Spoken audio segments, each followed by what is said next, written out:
long have yearned for your tender caress, to bind our fortunes. Damn what the stars own. Rend my heart open, then your love profess. A winding, weaving fate to which we both atone. You flee, my dream come the morning. Your scent, berries tart, lilac sweet. To dream of raven locks and twisted, stormy, of violet eyes glistening as you weep. The wolf I will follow into the storm, to find your heart, its passion displaced by our ever-growing, hardening into stone. Amidst the cold, to hold you in a heated embrace. You flee, my dream come the morning. Your scent, berries tart, lilac sweet.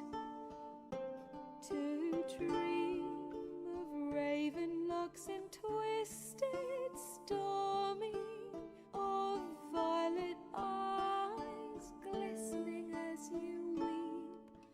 I know not if fate would have us live as one, or if by love's blind chance we've been bound.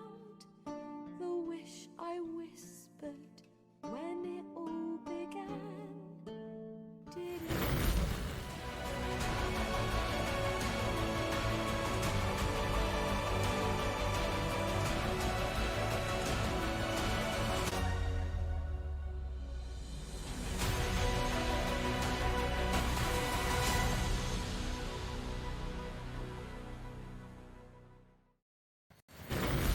Yeah. Hi there, everybody, and welcome to Roll with Advantage, and welcome to this evening session directed by Sam Shepard. It's great to be here. I'm very excited for this evening's sessions. We have our guest player here today, Ryan, as Varnast Halmaru from the sadly long retired Explorers of Afera campaign. Ryan, I just because you showed it in our little, I was just about to ask you to show off little stuffed Varnast, little Varnasty boy right there. My buddy, made by Kayla, you know. Yes. Talented girl she is. The renowned Alex Silverfoot, who we will at one point in time see. Also Torin. So this is the first of 3 little mini sessions. I am going to send a photo of Varnast in the chat just so that way we can get an image of what he looks like. But as I'm getting that image, let's go ahead and roll the intro and we will go ahead and get started.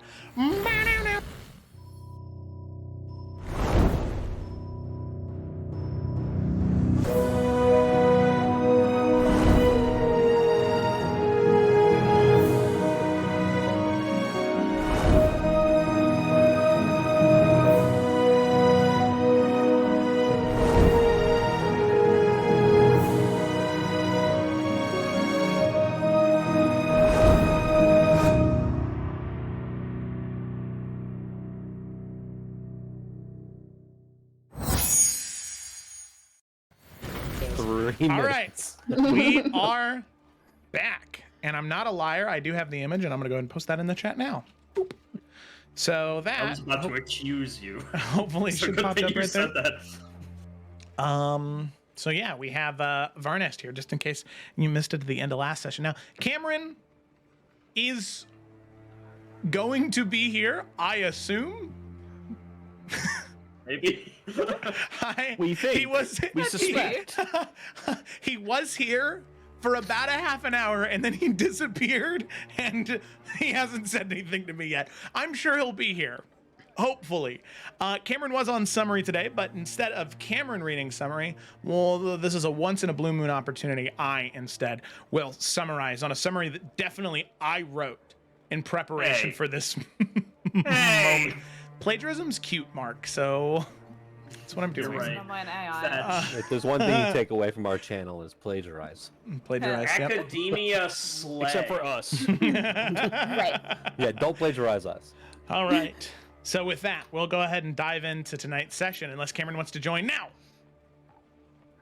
Nope. Okay. All right. So That'd with be that, shot. That'd be bussin' if he just. Busted. straight for real, busting no cap. All right. So last we had left off our group of adventurers, Book 8, Chapter 2, or Session 84. Right? Was last session? 85. So- Wait, no, yeah, 84. It's 85 Yeah. this session. Woo. Yeah. So Session 85 this session. All right. Here we go.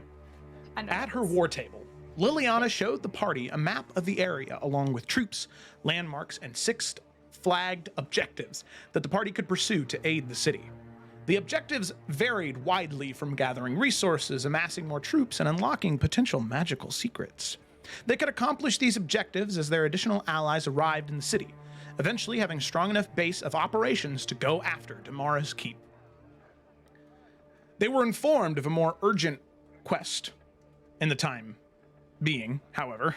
Sorry, somebody sent a message in the chat and threw me off. Anvoth, one of the 13 Forsaken, was rumored to be headed to the area. He would be arriving wounded, meaning the party could seize the chance to defeat him. They needed to take the opportunity first before pursuing their other objectives. Afterwards, the party went far below the keep into the temple of the Order of the All-Seeing. While Cecily and Vondor set up a teleportation circle for the dwarves, the others explored. Bianca and Carasilla took in the tapestries honoring the Old Kingdom, a once colorful place that slowly lost its life to Ivana's frosty rule. A mysterious sapphire-eyed man was depicted in the series, fighting... Stop. It's just so much. It's just the blink over here. I'm not even reading it. It's just like popping, and it's distracting me. A mysterious sapphire-eyed man was depicted in the series, fighting and failing to keep its glory. Ajax and Sunny, meanwhile, explored the temple, looking for anything that was really cool, really old, or really shiny. They stumbled upon a master who allowed them to duel in the arena, and a crafter who explained a bit about the Moonblades. Once the teleportation circle was complete, Cecily and Vondor teleported back to the Dwarven City. She spoke with King Borelli about how to maintain hope during such a potential long, brutal life. In the evening, Carasilla helped Keothi reach out to her allies, who, upon realizing she lived again, promised to ride to Maester. Ajax and Cecily tried to spar outside, which went terribly. Finally, before they could turn in for the night, a warden of Afera had arrived to give them the news on Anvoth, Varnast, Halmaru. That is right where we're going to go ahead and pick up. So, all of you had been inside in that current moment. The sounds of the city and the snow having blended or having been muffled of the outside world. However, you can hear just from the different connected areas where you're currently at now in this haven, you can hear certain people drinking or chatting or talking through the thin walls that do exist here. Your area is a bit more private than some of the others, but still not nearly as private as you would hope. But you're fairly confident considering where Liliana has placed you and the local inhabitants that you can speak freely here without suffering any sort of negative penalty from that. That is an honest mark from me, so don't be afraid to speak open and honestly in this small area you've been given.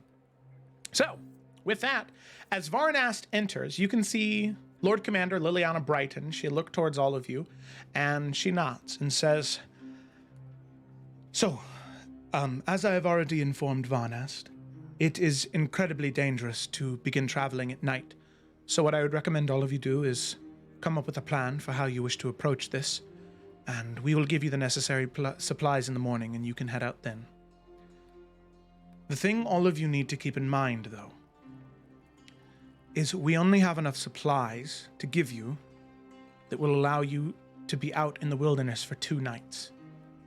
If this goal cannot be accomplished in 2 nights, then you need to return on the 3rd morning."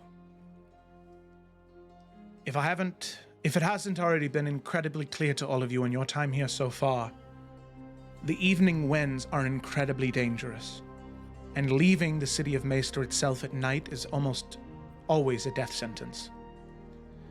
There are magical amulets we can give you to wear. They'll keep your body warm and preserve you in the evening, but the magical energy needs to be recharged by our mages in the Order of the All-Seeing after 2 uses. So you have 2 nights. The encampment, which Varnast will tell you more about, we believe is only a day away. So that should allow you a day, rest after the fight, and then come back. But prepare yourselves, determine what you need to do, and I would recommend leaving in the morning as early as possible. And Varnast, if you don't have any more questions for me, or you wish to commune with the party yourself, then I'll leave you to it. But if you'd like me to stay, I'd be more than happy to do so. Where you're injured at? Most are located around this area. This entire building is all connected and probably about a half a mile trek. Very good. I do not believe that I would need you for anything. Very well. Thank you, though. If that changes at all, just ask one of the servants and they will come find me. Have a good rest of your night, all of you. You can see Lord Commander Brighton. She will then turn and exit, leaving... 1 second, I'll be right back. Leaving who, Joe? Who could it be? Us, the dungeon leaving us. There's no more rules. Who wants a legendary? Who wants an artifact? Stop dishing me out. Joe, Sorry. we won. Joe's not here. My wife got home, so I had to say hi. We killed Well, that's good. 13. Hi, We Kayla. won. Yeah. We decided we won. We Oh, got okay. there and got back. We Yeah. challenged the dark one to rock, paper, scissors, and he kept picking rock. Yeah. All right, Ain't, cool. yeah, Yeah. ain't nothing in the rule book that says. All right. Well, thanks for We watching, can't do everybody. We'll this. see you next time.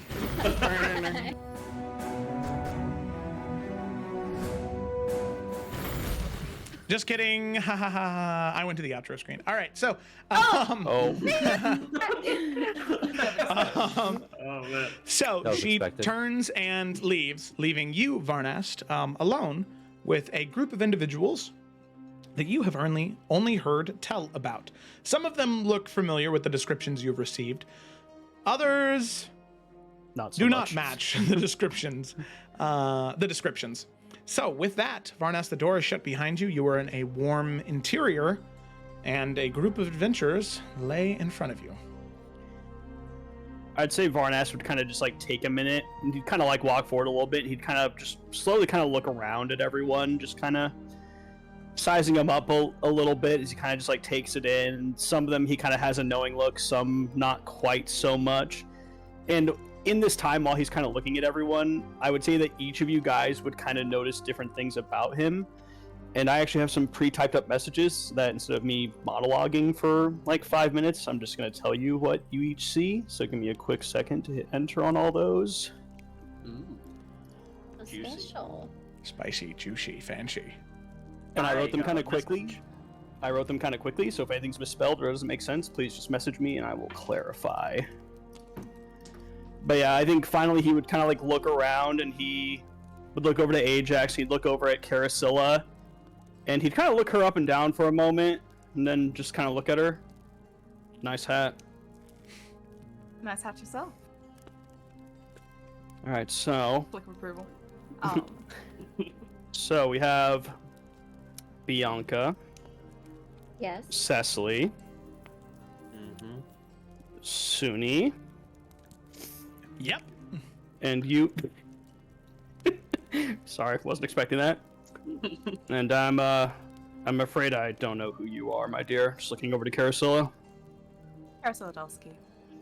I'm a relatively newer addition. I understand the group was together a little bit before my time.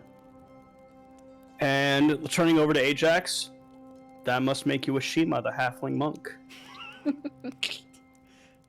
Yes. Heard quite the few stories. That's not a Shima.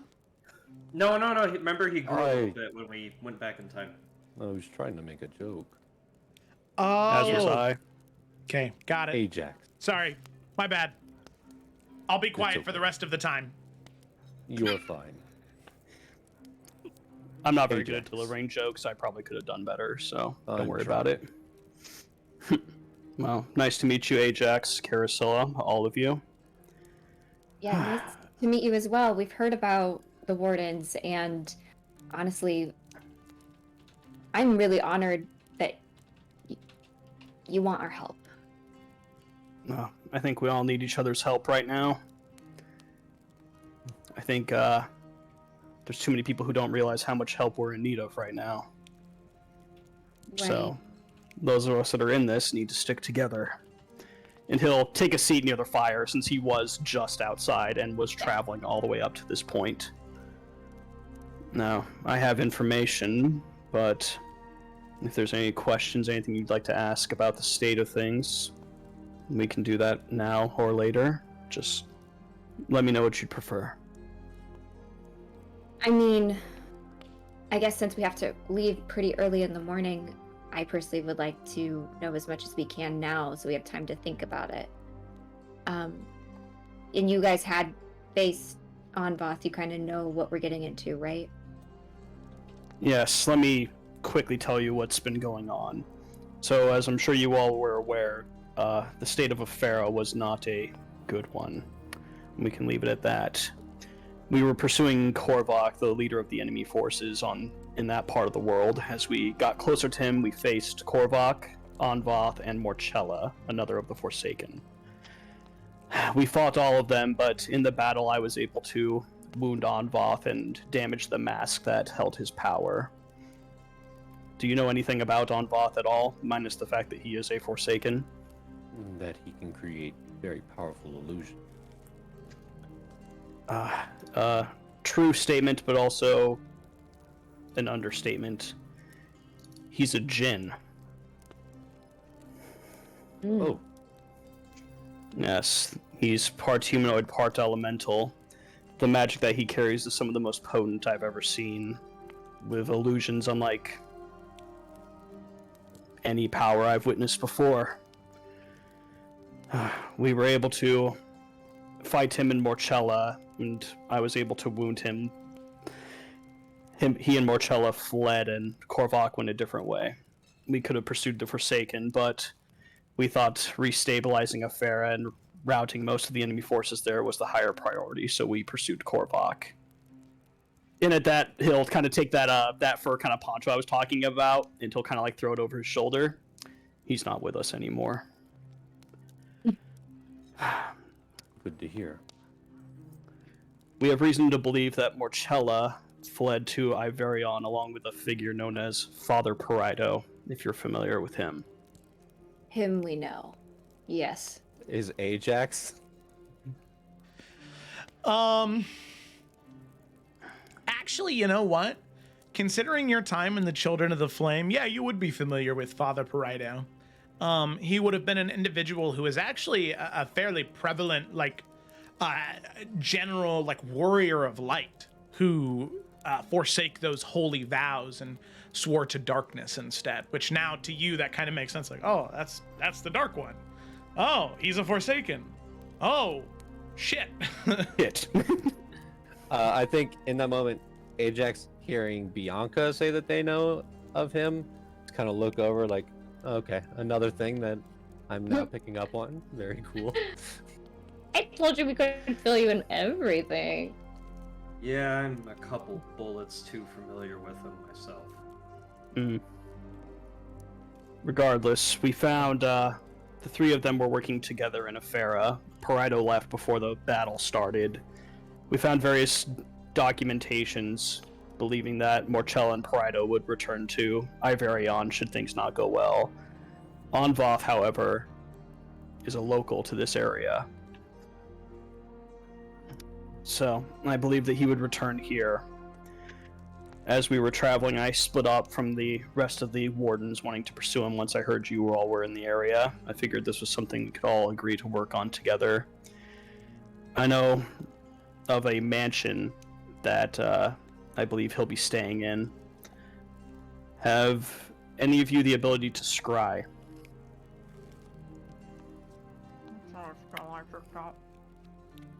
What? I It's not a spell I picked up. Sinner. That's fine. unless No. Keothi has it, I don't think anybody. She Yeah, doesn't. know. Cecily will just kind of shrug. By She the doesn't way, know names. all of you should have access to her character sheet now. I fixed it. Cool. Oh, right, the Woo! NPC sheet thingy. Yeah, I'll throw her on the Salamander like starting screen, just that you guys have easy access to her there. Sorry, Sweet. go ahead, Ryan. No, you're all good. You're all good. Trying to remember where I last was. Oh yeah.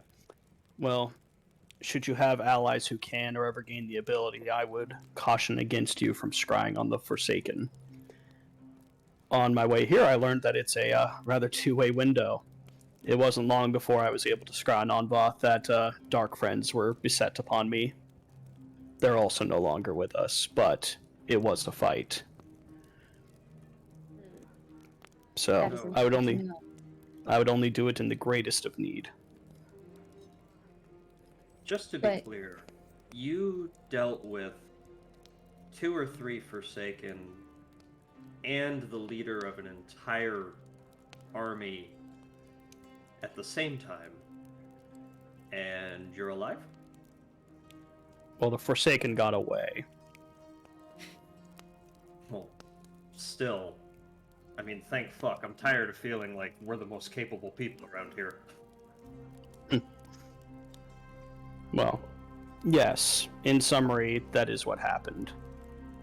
And hopefully, with your help, you can help me finish the job. When I damaged Onvoth's mask, he wears it in order to keep most of his magic contained within him. Being part humanoid and part elemental on this plane is apparently not the greatest for his health. But I found that through the illusions I could start hearing just the tiniest sputter of air. So, while his illusions we might not be able to see him, if we can find and hear him, I believe we'll be able to take him down. I'm not saying it'll be easy. Even wounded Onvoth is a very dangerous opponent. I'm sure I don't need to tell you all to keep your guard up. That is something I have been imploring into a couple of them. Good to hear.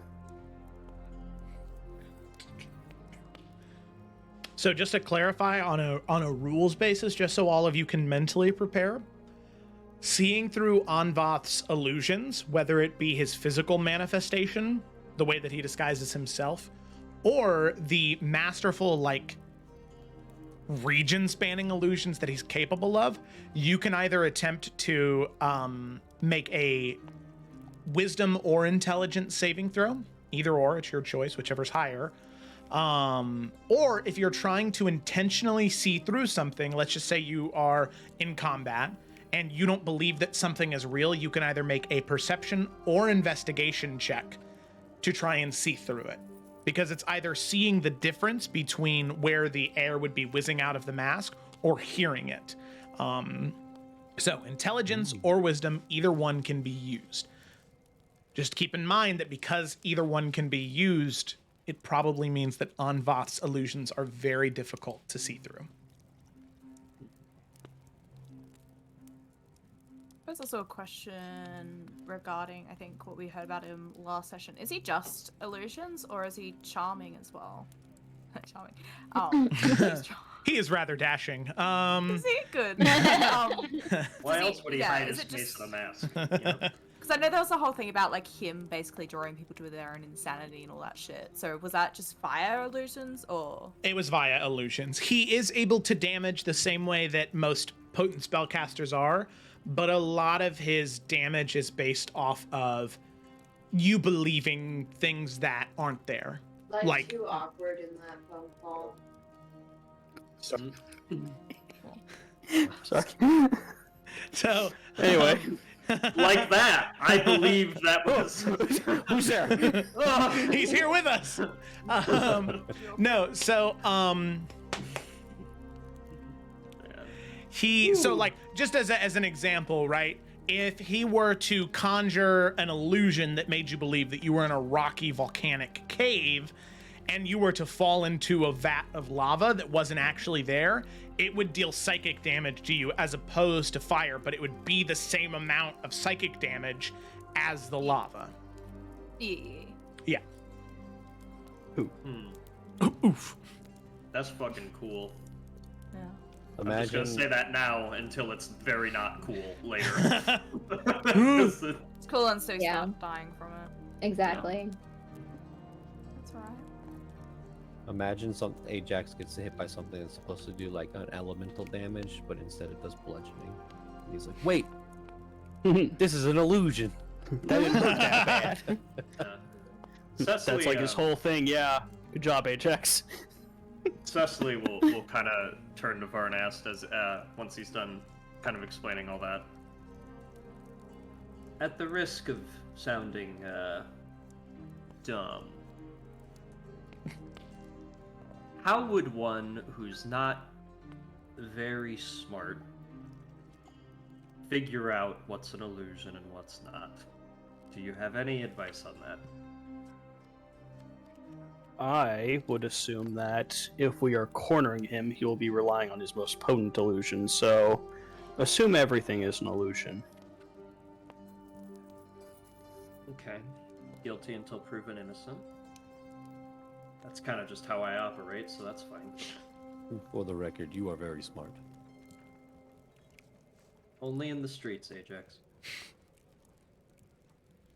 All right. Would also offer, since naturally he's going to be relying on us believing in his illusions, but I could link us all telepathically, and that way we could help each other.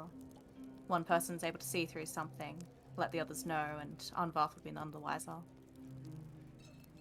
That sounds remarkably helpful. As a caveat Yeah. to that, just so you can understand how that would work mechanically so you're not surprised by it, that will help, but it doesn't mean somebody will automatically be able to see through it, right? Because if there's an illusion of somebody disguised as your mom with a dagger through her chest, and somebody's like, hey, that's not your mom with a dagger through her chest, that's just a zombie, you're gonna be like, Yeah. maybe, But what if man. it is? Seems pretty real though. But I don't know if that would give So advantages it or would, anything. yeah, it would. That's what I was just about to say. It would give advantage to somebody trying to see through it, provided the person, at least one person, is seen through the illusion. I just didn't want you to be surprised, like feel like, oh man, I didn't get what I wanted to out of the spell. I just wanted you to know that ahead of time. I know it's not going to just completely dismiss all his illusions. That'd be fucking broken. Yes, Ajax, you have a question. Well, this is You don't for need to Peter. raise your hand. Okay. So, with the telepathic link, I don't know if he'd actually do this, but say he creates copies of us so that we attack, thinking that, like, so that we would attack each other on accident, Mhm. or create copies and be like, that's not the real one, attack it, but it is the real one. Would that negate anything like that? Because we'd be able to communicate telepathically to figure out which ones are the real ones. Yes, then in that case, it would negate it completely. Cool. That logically makes sense. Ajax won't be biting Carousel again. Thank God. Probably. We'll see. It gives. Well, we might. Okay, you go might- ahead and you add might- dominate person to Anvat's spell sheet. It's like that scene in Madagascar when they land on the island and everyone turns into food. Yes. Oh my God. That's just That's what happens. funny. Oh my God. Alright, Cecily will ask another question. When it comes to hurting him, how normal is that? Because that's one of the only things I'm actually pretty good at. As far as I could tell, he took damage normally. Yes, Joe? Didn't seem resistant or immune or anything. Let me double check, because you would have had a pretty lengthy fight with him, so let me double check that he didn't have any resistances or immunities. He cannot be grappled, he cannot be restrained, and he cannot be knocked prone. No, Oh, my shit. shield is useless. God damn it. Yeah, I mean that makes He sense. probably He's a floats. Cloud. Yeah. Yeah. Yeah. Let me double check to see if there's anything else. I just need to figure out where I put his thing at. We're fighting an evil There we go. cloud. Um, Air Jin. Oh, he himself is immune to psychic and poison damage. Good to know. That is Barnast will good share to that. And Yarzil's dying. Yeah. I could do radiant too. I mean, also, like, obviously, things need to be magical weapons, or else they don't do any damage to him if they're not magical weapons. Okay. So, like, Without- if commoner number 1 just stabs him with a dagger, it has no effect on him. Right. Does he have any vulnerabilities that we would know, or Varnas would know? I'm assuming not. But that's up to Joe if I would have learned that or not, if there is any. So this is what Varnast you would have picked up in your fight. Most of the time, he has a ward on himself that makes him resistant to thunder damage. But that's because Bastard. normally he is vulnerable to it. So if concentration can be broken on that ward, then, and we'll say flavor-wise, that's how he was able to break part of his mask. They broke the ward. He was vulnerable to thunder damage. Varnast hit him really hard, and that's what shattered the glass in his dome. Mm-hmm. Got it. That's good. I can transmute to thunder. I got lightning and radiant, so Yeah, I'm just gonna be left with radiant. I can hit him with a thunderball, thunderbolt, cone of thunder, chain thunder, thunderbolt with the cantrip, thundering grasp. That's fun. Right, I'm done. Well, Varnast, I mean, I think we're pretty well set then. With Elise's, but if we have as much knowledge as you know, do you feel confident that this will be successful? Forsaken are tricky. That said, from what I've heard, you all are rather capable in your abilities, and seeing you, I can see the stories are true. So, he is on the run, he is weakened. Hopefully we can catch him and end him.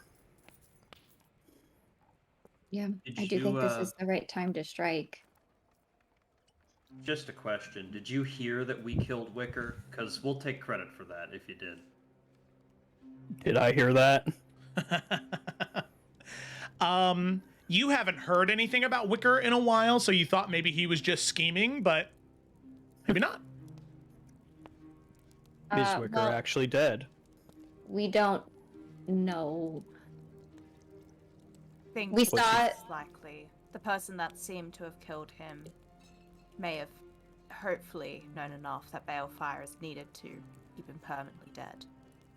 But whether or not it was used, we have no confirmation. I'm glad you brought that up. Who here is capable of casting balefire? I am. I am. Excellent. Then you already know what to do when the time comes.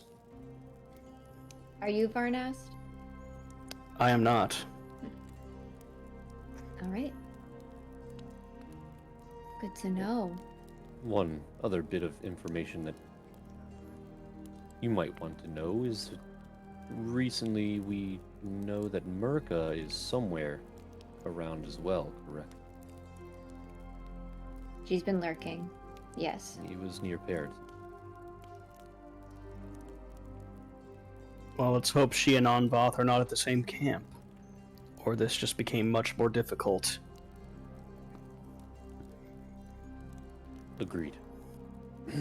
And I don't know how much you know about Merca, but it seems as though she uses poisons to corrupt people's minds and get them to turn into vicious monsters and fight with no idea what or who they're fighting. Just the next target they can find. I heard rumors about such things. I'm concerned by that, but I don't have enough information on her location. Anvoth is the only one that I feel comfortable with right now. Yeah, pretty fucked up combo. Mm-hmm. We'll We should handle just- it. know that going in that she could be with him. What about other dark friends? Do you think he's gonna be alone or not? I do not know.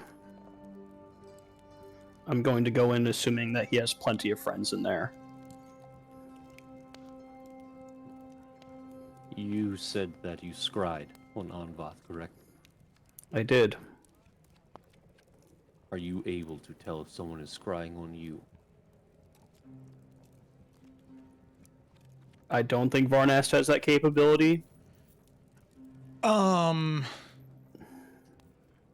Yeah, so with how scrying works is if somebody does attempt to scry on you, you do get to make a wisdom saving throw.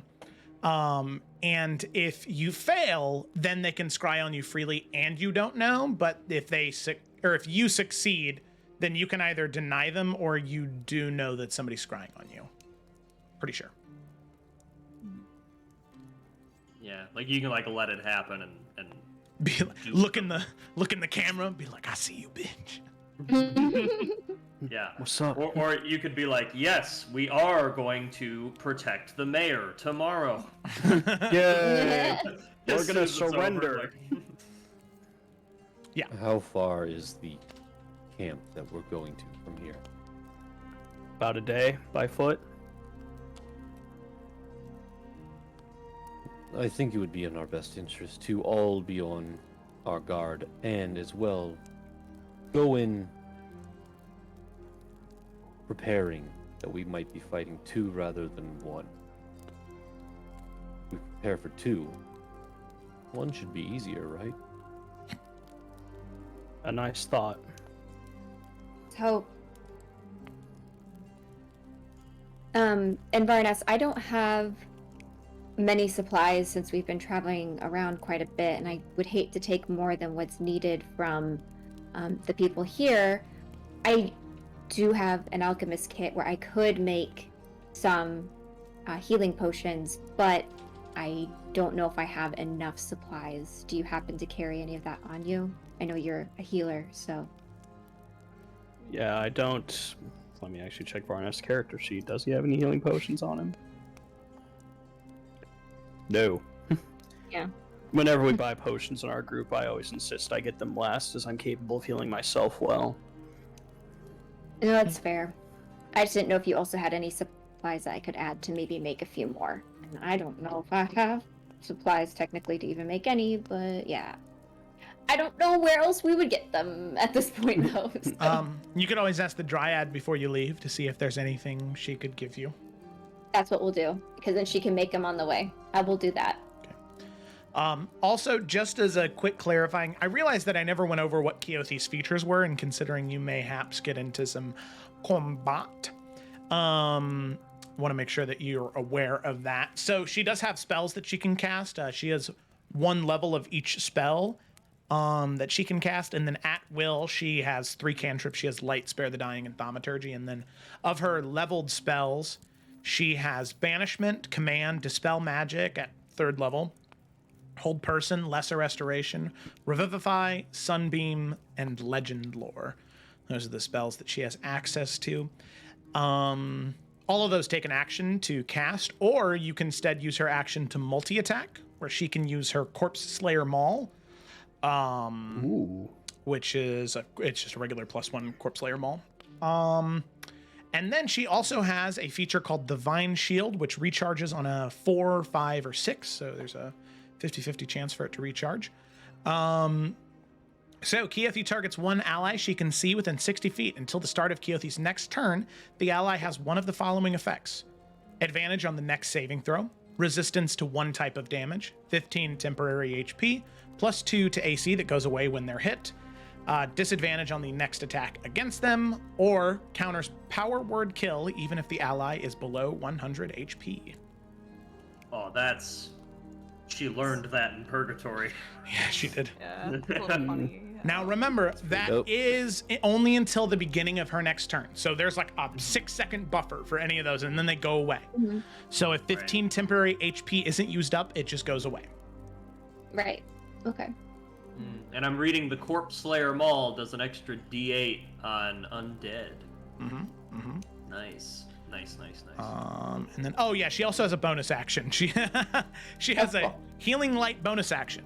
Keothi or one creature within 60 feet regains 2d8 plus 3 hit points. Hell yeah. Nice. I like this. It feels robust, but also digestible. Yeah. Yes. She also has all the Goliath stuff, power of the build, natural athlete, so she's strong. Cool. Tank a hit if she needs to. Yep. Cool. All right. Can she just spam healing light? Is there any? Because it's not a spell; it's just a feature. Yep, she can just do that once every bonus action. We love that. You guys are a little light on healing anyway, so. But she doesn't have. That's the thing, is she has consistent healing over time. She does not have like big like heal. Like she doesn't have that. Yeah. Yeah. Right. Because she respect when we separate. Yeah. Wait, does did. Farnas have heal? Buddy. Yeah. I remember. Yeah. It's like one of his favorite spells. I'll also ask for clarity too. On the sheet itself, it says uses 1 out of 1 on every spell. Is that how it's working as opposed to spell slots or points or whatever? Correct. She has one use of every single one of those spells. Okay. I like that as well. That's just easier than Exactly. Yeah. Yeah. Makes it easier to be like, okay, she hasn't used Luster Restoration, and that could be useful.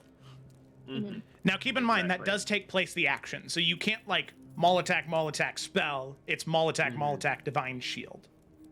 right. Gotcha. Got it. All right. Oh. All right. Well, I don't think I have any other questions.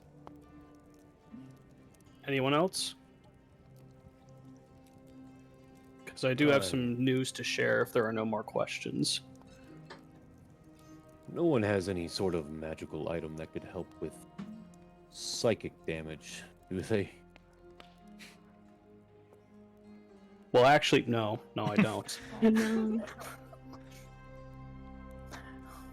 All right. Go on. Sorry. Pawasa and Noah is traveling with the wardens. Sits upright. So I was told that would be a name that was familiar to you. We found him in a Farah. After slaying Korvok, we traveled back to the Fire Tribe, and there was quite a commotion as he had arrived while we were gone. Fell out of a portal in the sky, apparently. Sounds Was like immediate- Poe. Sounds just like him. Was immediately surrounded and insisted that he needed to speak to Alex Silverfoot. Thankfully, we returned not too long after that. Apparently, there was much to do about time travel, and he's actually her great uncle, but now he's here and he's younger than her, and she's training him now because it's what her ancestor would want. I'm not gonna lie, I got lost on a lot of it. But he's doing very well. And he wanted to come here, but I told him I needed him to protect what I cared about. I hope you'll forgive me for that. Okay. So the reason he was like 200 years out of time is because he's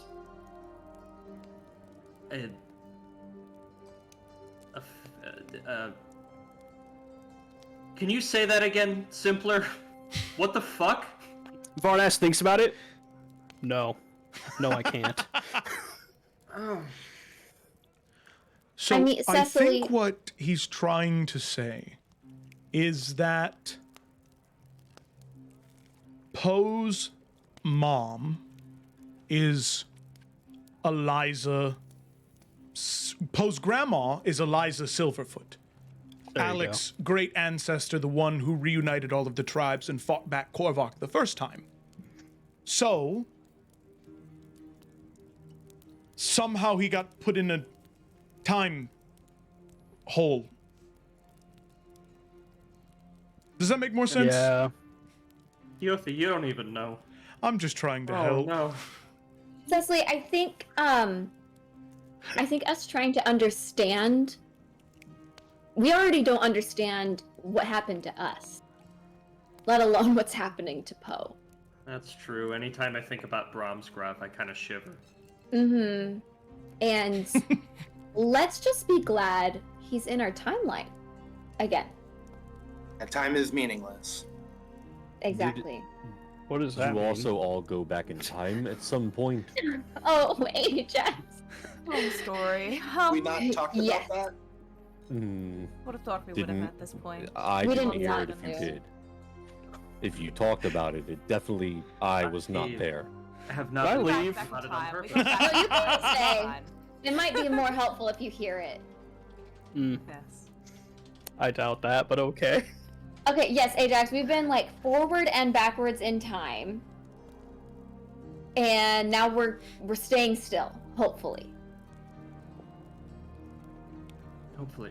And I don't I'm know how to just- explain it to you. I Listen, have I no think Ajax, idea. if it makes you feel any better, I also didn't go back in time with them either. And this is the first time I'm hearing about it too, but I think I'm just used to it at this point. Oh wow, we really didn't hash this out. Well, Keto knew we were going to. I knew. Yeah, it's just well. I just Yeah. didn't know I'm you'd done not it. upset. I didn't. did it. I'm. Oh, Don't get me wrong. I'm not upset that you haven't told me. It's just. You it's seem just a little lot. upset. No, I'm not upset. Okay. I'm just processing. you know, lad, it's all right for you to be upset from time to time. I'm not upset. Barnes, did you notice the talking Yeah. head on Bianca's waist? Mimir. We're a mess of a party. Yeah, we are. Quick question. Hey, What the hell is that? what It's the a hell? he. It's Yes, a he. Mimir. Thank you very much. Can't assume nowadays. That is Mimir. Name's Mimir. Supposedly the smartest man alive. Helps when you're all brain, Wait. you know. Wait, Mimir of Odin's court? Aye, the one and only. He's not like the others. A lot changed the other about me ones when have I lost bodies. 95, but you beat me to the joke, you bitch. I'm getting better at Right. this joke thing. Well, that's Well, debatable. Oh, okay. Well, now, Right. Varnes, that you know the crazy crew that you are wanting help from. Yes, We're please do happy not to be help. deterred. Yes. Yeah. Promise. My ass is just gone in the morning. A shred of competency here. I promise you. I think what you Uh-oh. should take away is that we are very capable in battle. Outside of battle, we have our struggle. Yeah, we're working on it. Thanks, Ajax. You clearly Well- haven't heard a lot of the stories of the Wardens. This is rather familiar to me, so... I mean, everything we've heard has only been pretty awe-inspiring. So. Varnes has a flashback to Urgent, and just kind of stares at the fire for a moment. Urgent. Yeah. Yeah, we're pretty inspiring. All that aside, look, all I really need to understand is Poe is good, right? As far as I can tell. And safe, and I don't know, adjusted. I don't know what that last one means. Not such a boy. I don't know. Oh, he still has the energy of a young puppy, if that's what you're referring to. But it's kind of an addicting personality, to be honest. Yeah, I didn't like him at first. me either. Ajax Well- is going to lean over to Suni while this is happening and go, "Oh, that was a previous member, correct? I'm getting that right, right?" Right. Yeah, he was around. He and Cecily had a little bit of a thing. You know how it goes. Oh, A He mage just- he just- hand. There is a mage hand that pinches your snout, Sudi. Just so you know.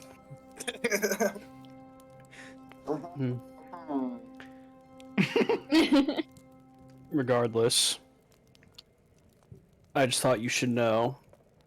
If you all want some time, I'm going to go see to the injured and see if there's anything I can do for them. If you need me, I'm sure I won't be far away, and he'll stand up, and unless anyone further wants to talk to Varnast or stop him, he's going to walk down and try to find the most injured in this place. I will say, before you go, we didn't actually talk about when we are leaving. First light.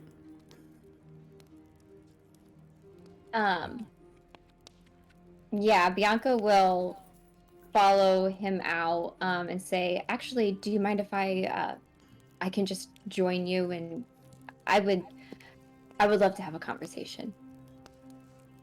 As you wish. And you can notice, like, when she's helping you, there is, like, it's almost like her presence, or even just, like, her observing you. You feel, like, a boost to what you, like, naturally do. Like, it almost seems like things are going quicker, or things heal just a little bit more nicely. She just kind of has that, like, little side ability. So... I'm gonna flex for a moment, because, I'm only here for a few sessions. As you should. So yeah, you see a guy who in the attack just got like mangled, and he's like missing an arm and a leg. And Varnast will place his hand upon his chest, and you'll see this kind of glowing blue aura from his hand. And slowly but surely, you start to see not only like the wounds close and like the blood flow stops, but you see just bit by bit the arm and the leg just start regenerating onto his body. The soldier is freaking the hell out. I'd really hold still if I were you. Thank you. That was... Wow.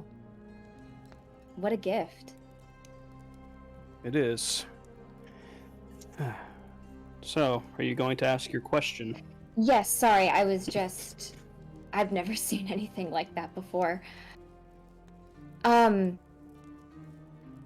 not sure, actually, how much word is going around about what's happening here, if it's called, like, a revolution, or the return of the Damaris name, or even if you know anything at all about it. But me and the rest of the runaways are trying to reclaim this kingdom. I'm sure with your brief time here, you've noticed how broken everything is. And it expands all across Bella Clara. It's not just the old kingdom. This whole place is not built for the people, and it's a shell of what it used to be. And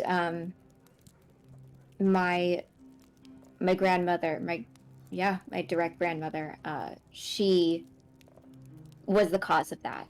It was her rule that ruined everything, and now I'm trying to right that wrong and just make this place just a better place to live. And I've heard about what Alex Silverfoot did for her people, and just what you all could do in Afera. And I would really love just to have some advice, some guidance, anything, to know how you were able to do it, stay so strong. Even just your presence itself is... I feel like you have more of what I need. Does that even make sense of a question? But do you have any words of wisdom? He moves over and he finds just like a few chairs, and he'll take a seat and he'll motion for you to take the other one. And she will.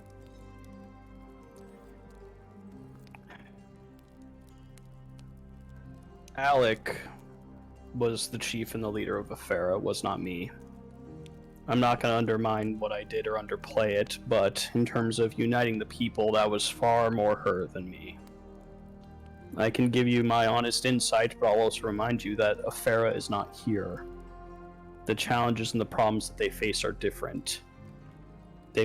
Might be both broken countries, but they were facing very different challenges. And also the cultural difference. Right. But I'll tell you what I think. You need to recognize that you are not going to be able to solve every problem that this place has. And I know that is not what you want to hear, but that's just the reality. No matter what happens, there are people who are going to be unhappy. Systems will always favor someone over someone else. And it will continue to be imperfect. Imperfection is not bad, though. And you can make it better than what it was or what it is. You do that by starting at the top, which luckily we have. And then what you do is you surround yourself with the best people that you have for the problems that need to be addressed. People that you can trust, people that cannot be bought, people who are not worried about their own agendas moving forward, people who just truly want things to get better. And you feed off of each other's energy. And then you just go.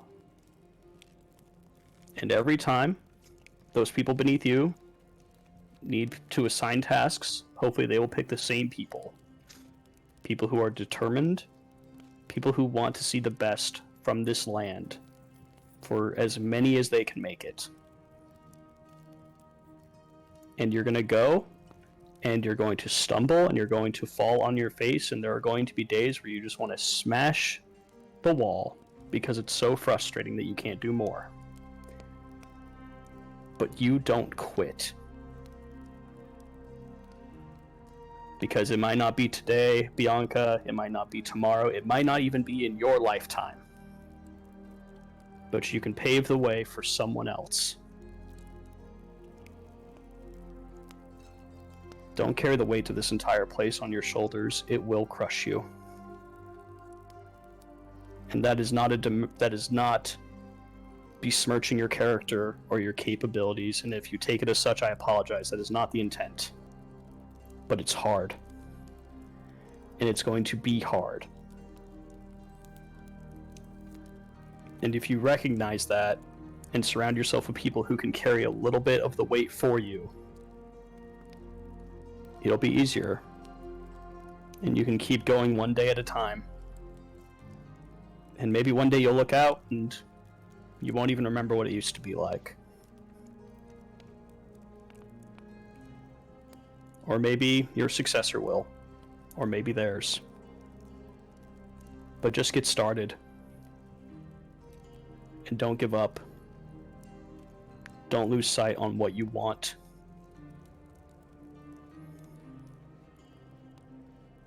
Okay. And yeah, that is something I've definitely been very focused on. I don't want to upset people. I don't want people to hurt because of my choices, because I feel like people will say I'm exactly what they've always had. Just disappointment. But I guess you're right. I mean, there's no possible way you can make everybody happy. And I knew that, I mean, to a degree. I was expecting the investors to absolutely hate me. But I was, me and the investors here never got along even before I had any ounce of power. I think I'm really worried about the people. And I just feel really bad if they're put in a position that they feel is as bad or even worse than what they had. I think that's my biggest fear.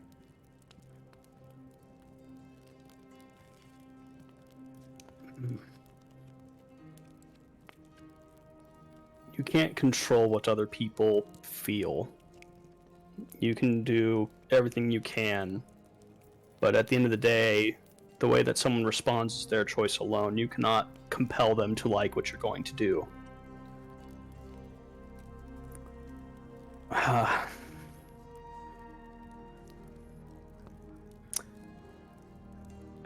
think Alec had a good approach with that. She compromised where she needed to, but she never compromised in what she wanted for Afera. She never crossed a line that she told herself she would never cross. Maybe the individual actions changed, but she didn't. And anytime that she did something that she knew people would question, or they would wonder, why would you do this? Why would you help these people that came to our lands? Why would you want trade with these barbarians who enslaved us and killed us? She was honest with them, and she spoke openly and from the heart, from what she was feeling. And I'll be honest, I'm sure there are people in Afera who still probably hate her and what she's doing. But things are changing. And maybe one day they won't. And even if they never change, at least she was always honest with them. Good to know that for her, who, I mean, by the way word is getting around, she seems to be, even if there are people who don't like her, the large amount of whatever I hear is only positive. So it's good to know that somebody can vouch that she is honest, especially when it comes to politics. I think the main thing that I know for a fact that is my biggest focus in all this is the people. And I felt this way back when I was younger too, being just a citizen. This place isn't built for people. It's built for money. It's built for using and breaking people down, the top 1%. And that can't be anymore. And I know people aren't gonna like it. But I'm done.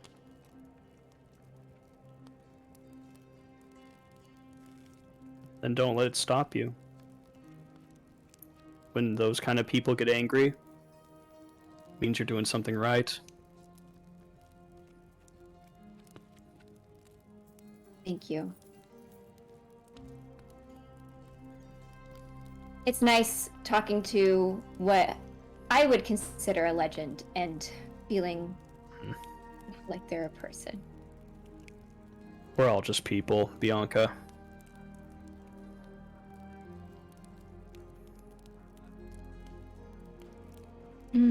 But thank you. Of course. Thank you immensely. That's really helped put me, I don't know. Anxiety is still there, but focus, way more focused now. I mean, you can't really put a lot of stuff in motion until we get the problem out. But that's step number 2, right after Anvoth. With many more to follow. But that's the thing about running sometimes. It's hard at first. But if you keep going, it gets easier. And she'll nod and smile at that. And she'll continue to help you heal, even though clearly he doesn't need her help. But, you know, it's her people. She wants to get to know them and is like, look, hey, I know Varnas.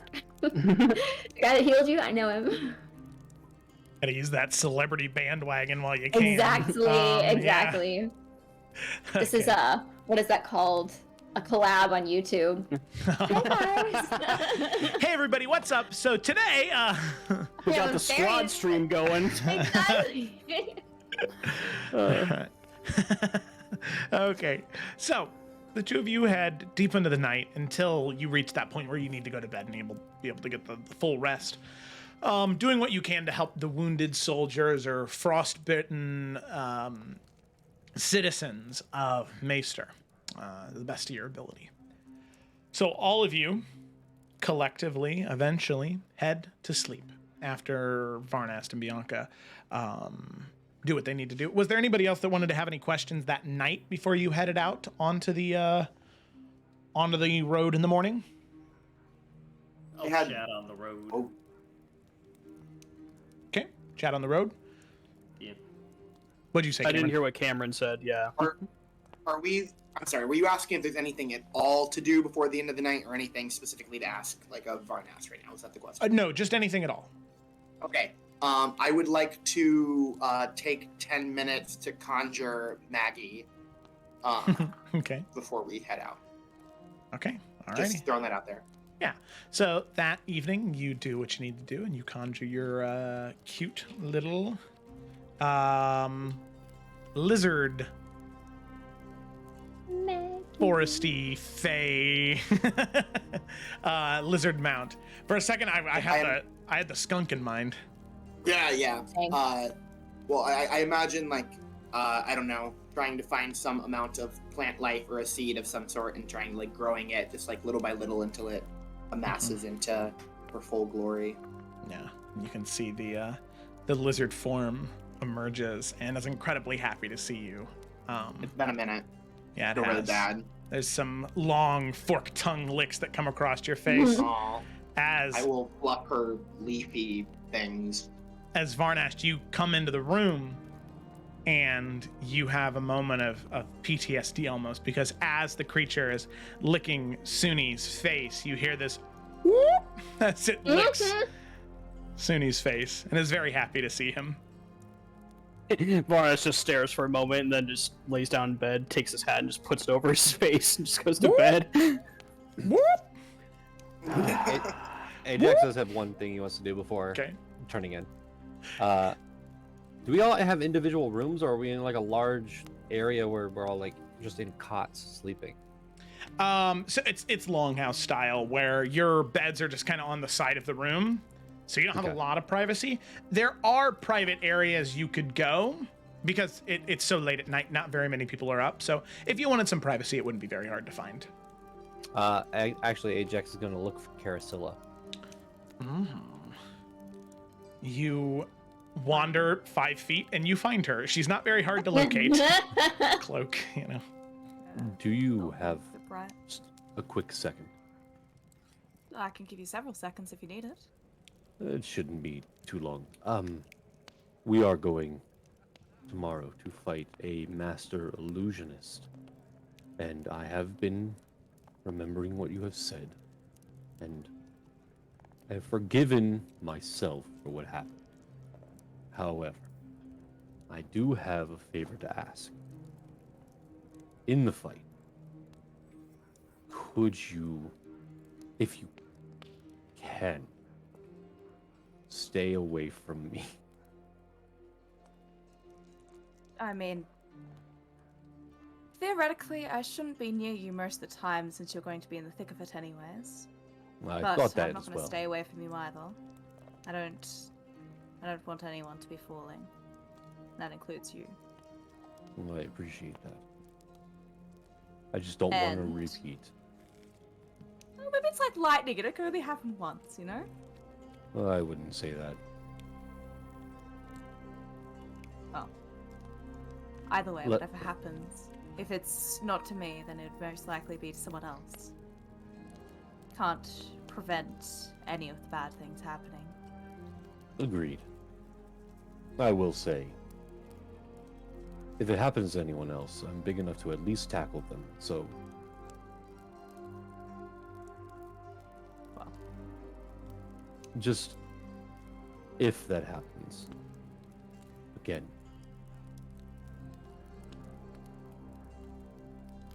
Just try to stay away. Charmed in that way, the last thing I would do is stay away. Dealing with Well, charms is something I can do with, if I have the time at least to respond to it. And so I can promise you now, if anything does happen, anything that's not too quick to me to react to, I will do my best to try and end it, at least counteract it. So, hopefully it won't be a concern, and if he's more an illusionist than a charmer, then perhaps it's not even something you need to worry about. I'm hoping it'll be fine. It won't happen again. Right? Like you said. Lightning striking the same place. I also hear that's a myth, so maybe it would happen again, but either way, bad things will happen. Going after a Forsaken is not some easy task. I'm sure a lot of us are going to be battered and bruised by the end of it. And trying to prevent all of that isn't really something we can do beyond just not engaging in the fight at all, but that's not something anyone wants. The only need thing to we do can this. do is prepare. Great. And I don't know, made a hearty meal beforehand. I feel like I hadn't had one of those before that fight, so maybe that was also part of it. I do feel like I've lost a little bit of weight from the amount of calories I have not eaten. Oh. I'm not sure when that will change, but we'll hopefully get into better positions, better bountiful places, especially I imagine after we take the keep. Hopefully we end whatever frost effect has taken everything. I'm sure it will. Well, I know you are tired, and I'm definitely tired. Thank you for talking. Of Good night. course, anytime. Have a good night, Ajax. You too. And he walks over and lays in his cot. Yeah. No, sorry. I got one more thing before tomorrow that I forgot about. Of course. Varnas is going to cast Sending to Torin. Because he's here. What? What, dude? You not ready? Absolutely not. All right, cool. Anyways, you got a few seconds, but I have it typed out, so be ready. But yeah, he'll wait for the spell to connect. Made contact with the runaways. We pursue Anvoth tomorrow. I'll message you again when he is dead. Give Alec my love and be safe.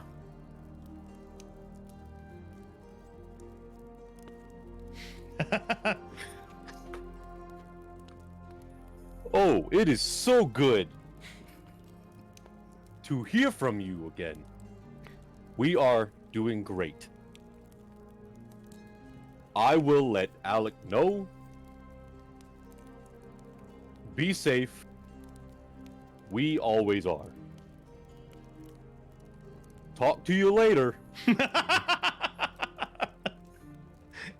That felt like a lot more than 25, but It was. Varnas is just that powerful, he can He extend was. it, you nuts. know? It was. I think it was 25. Torin just. I don't know, it spoke seemed like a slow. lot. Yeah. I think Tia was. It had an apostrophe and it was one word. Yeah, Oh, it was elided. It's Yeah. Torin and Talk to you later. Shakespeare. Talk Tia. Tia. All right. Ah, Yep. So then Varnas will just go to bed. All right. So with that, all of you head to sleep. You wake up the next morning. As you wake up and begin to head outside back towards the keep, Lord Commander Brighton greets you. She gives you the amulets that are necessary for your journey, each one, putting them around your neck. You can feel that it sort of regulates your body temperature and causes you to heat up a little bit more and allows you to deal with the winter weather a lot easier. Granted, inside the city, you're perfectly fine. It's like it's not even that cold outside. But as soon as Lord Commander Brighton gives you the materials, gives you a map, and gives you the necessary supplies, she does also, we'll just say, Bianca, that you asked if there was any medicinal herbs that you could give her the previous night. Right. And she gives you enough to make 2 potions, 2 greater health potions. Greater? Perfect. So you will have one of those for the first leg of the journey, and then the other one for the second leg of the journey. Ah, okay. Perfect. So, like, first, okay. We'll have one after the fight then? Is that what? Both should be done by the time that you get to Anvoth. Okay, cool. Alrighty. what to say? Just because I was looking at my inventory. apparently have a potion of heroism. I don't know where the hell it's from. I don't know why I have it. But Oh, anyone wants it was loot in the fish dungeon. Yes, in the fish. Creators. Was it? Okay, does cave, anyone yeah. want some Wait, what does fish it do? dungeon potion? Temporary hit points that last an hour. Omega 3s. And you, It gives you bless and extra hit points. I 10 extra mean, hit points for an hour. Sounds like a martial player should have that. I mean, that I'm just, I'll take it I- if no one else wants it. Take it. I'd say Take it. either. Yeah. Okay. Fine. Ajax, take it. It's yours now. Well, we also Welcome. have Suni can cast bless, right? Mhm. Yes. I think I Ken, have it prepared. Keothi can cast bless. Yes, I have it prepared. No, okay, but Varnas can, right?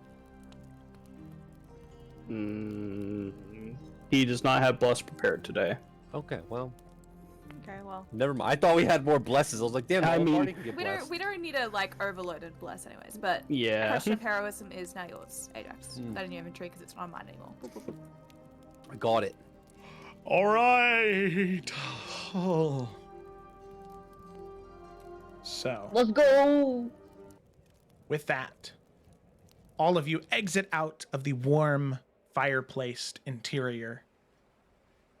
You can hear the crunching and cracking every once in a while of these large sheets of ice in the river that surrounds Maester and the smaller rivers that bleed through that spread throughout the surrounding area. You can hear the heavy snowfall, the whipping winds all around you as you head out into the forest surrounding Maester. It is a dauntless and dangerous trek to go on. Being in Maester itself, the lanterns in the Firewatch towers, they give a dull light that casts over the city during the daytime, when the majority of the rest of the time it is entirely overcast in shadow. As you head out into the forest, as you begin to trek through the wilderness, that overcast sky grows darker and darker and darker until eventually there is very little difference between daylight and night in the forest you walk through. You can see Keothi just in that moment giving you a little bit of light. She's going to use one of her cantrips, light, and she'll cast that to cause this glowing white orb of light, causing it to float around all of you, giving you just a little bit of light in this very, very, very dark place. Yeah, I will also say I don't want to expend it now because it only would last for an hour, but because we're expecting to be able to run into where they are today, right? No, you will have to rest once before you get there. Okay. Never mind. Be fine. Yeah. It's a little bit more than a day's worth of travel, so if you tried to push through the night, by the time you got to the mansion itself, you would be taking points of exhaustion. But we're planning on trying to get back the same day after, though. Yeah. The best we can, right? Okay. Yeah, so taking a point of exhaustion, getting back to the city wouldn't be the worst thing in the world. Right. Um, Gotcha. Going into the fight with But we also have Anvoth. 2 nights. So it's like nights, we yep. spend a night camping out, next day hopefully killing a Forsaken, and then resting another night out, and then make our way back. Yep. Yep. Easy. Alrighty. Easy peasy. So, you begin your trek through the wilderness. And that is where we're going to go ahead and take our break for the day. So we're going to go ahead and take a break right there, and then when we come back, we'll see what develops. Thanks for watching, everybody, and we will be right back.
We're live. We're back. Look at Cameron's here. And he's like, face. Hottie. Oh my God. You beautiful man. I've missed you. Look at Aw. that. Wonderful. And your hair looks great. Oh, thank you. Because you know what I realized? I realized you said earlier when you turned your camera on, you went, my hair looks awful. And I said, nice plants. And I just, I want it to be clear that you look wonderful. Thank you. You also look wonderful. Stop. Okay. All right, let's go. Let's pick it up. Okay, so picking up where we left off, our group of adventurers found themselves within the wilderness surrounding Maester, headed south from the city to hopefully find one of the 13 Forsaken, Anvoth Moonfall, a Forsaken known for their ability to manipulate one's surroundings, a master illusionist, someone who is incredibly dangerous because of what they can make you believe that you see, not necessarily by inflicting any raw elemental damage upon you or cutting you away with physical blades or bullets like some. No. Anvoth's main source of death and destruction is through the madness that he can cause from his ability to make your mind believe things that are not true. So with that, all of you set out on your journey. The nice thing about the amulets that you were given by Lord Commander Brighton of the city of Maester is that they provide you with warmth. They help regulate your body temperature so that you don't succumb to any type of frostbite in your time out here. Now, the thing is that this is entirely based off of what your body feels is right. So for somebody like for somebody like Suni, sorry, you haven't had your camera on since you were Suni, or since you were, since you were Desmond. My God. Anvoth is already here. We don't know what we're doing. He's in my head. In my head. Okay, so he's... Yeah. Zombie. Okay, so, where was I? So someone like Suni's body temperature would need to be higher. So it regulates. So if Suni, you are a lot colder than other people, it helps regulate your body temperature so you feel at a stasis, right? Okay. All right. So, that's because Keothi cast light. So that's why the one tree is glowing. That's why I chose to have that narration. It's definitely not that Midjourney just does shit sometimes. So, we'll go ahead and pick up there. As all of you begin your march, headed south, hour after hour, you now have a little bit of free time to chat and talk to the people around you, should there have been anything you wish to discuss. So I open it up to you if there's anything you all would like to talk about in your journey. If not, we'll get into what happens. But if you have anything to talk about on the path, on the walk there, go for it. I will certainly seize the moment to talk to living legend Varnast. Please don't keep this up the whole session. Cecily's got a notebook full of legends. King Borelli, Hrothgar, she scratched out Odin. She'll approach at some point in the journey, probably a ways in after some kind of routine and rhythm has been set. And she, earlier, per Ryan's CC, his message, she noticed that he has a particular type of magical energy in common with her, and so she's curious. So she's going to go ahead and approach. How long have you had him? And she'll just motion toward the blade, but more generally toward the storm-like aura that is around your hand and its hilt. He kind of glances for just a moment, but it doesn't take long for him to realize what you're talking about. I was young. Probably a little older than you were at this point. 16, 17.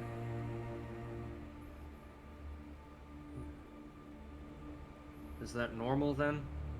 The storm just choosing people in the middle of puberty? Suppose it depends on the circumstance. Magic can be a difficult thing to handle. It takes a while for the body, mind, spirit, whatever truly controls magic to mature enough to handle it. That's what I've been told, at least. You don't see a lot of 4-year-olds running around with fire burning from their fingers, and thank God for that. Yeah, I really would have done some damage if it came sooner.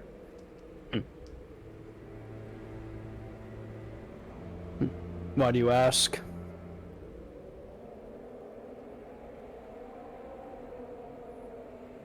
I was completely certain I was a nobody until it happened.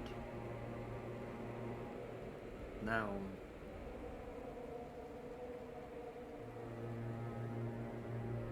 I guess my life has only been like this for 6 months. Maybe 8. I don't know. Hard to keep track of time when you bounce back and forth a few times. But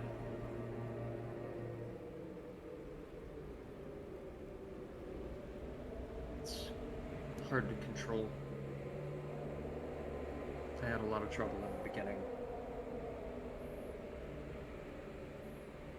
When it first showed up, it wasn't really my choice at all. I just really wanted to let someone know how much they were hurting me. And then that was it.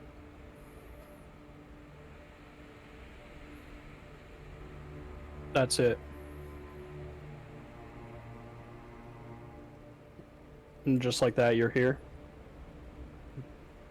Find that hard to believe?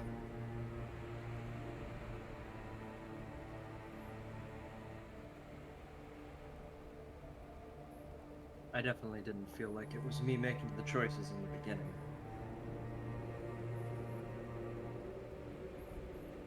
How do you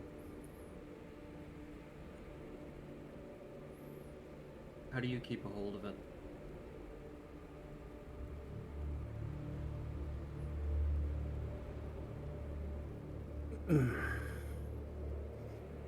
Focus, I suppose, comes in many forms. I find having an objective, something to focus on, helps me the most. Because for a while, I suppose I was the same as you. My father died when I was very young, and so I sought out the type of people that, in my belief, caused his death. And I killed as many of them as I could get my hands on, and I did that for a very long time. And I did that until I didn't. And then I found a new purpose in Afera, and I kept focusing, and I kept thinking, and I channeled what I needed to do. If I was to have destructive power, I would make sure that it would be used on those who needed to be destroyed.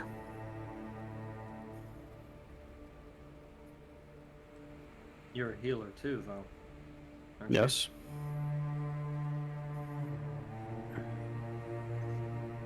That's the hard part.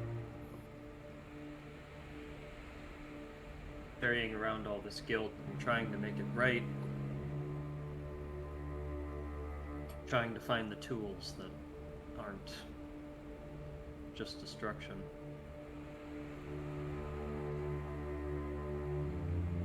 The storm is helpful, but when I'm not in control of it, it just tears everyone apart. There are times where and she'll kind of take a breath and just pause for a while.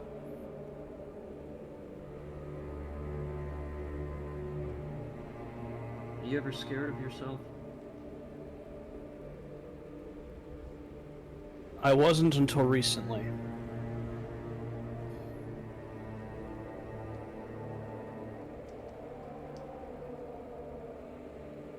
I'm glad I was, though. You're glad said you were scared of yourself? Yes.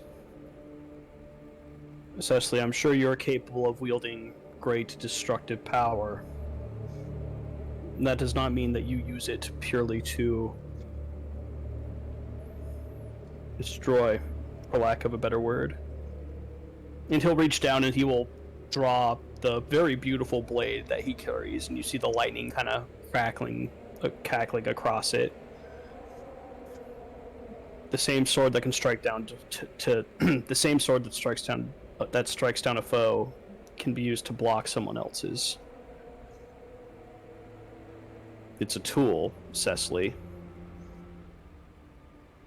Question is, how do you use it? Without me, and he will literally just drop it to the ground as it just sinks into the snow. It's nothing by itself.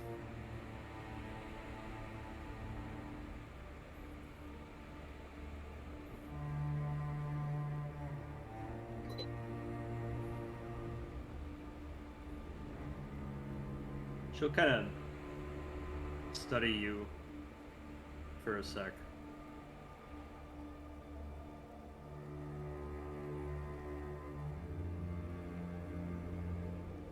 I'm getting the sense we have more than this in common.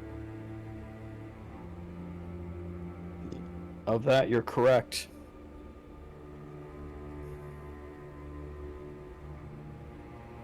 I'm not sure it's a subject you'd wish to talk about, though. And she'll kind of just look him in the eye for a second.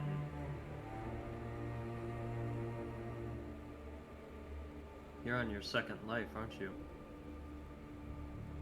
He will reach up to where the poncho and just his shirt is, and he will pull it down.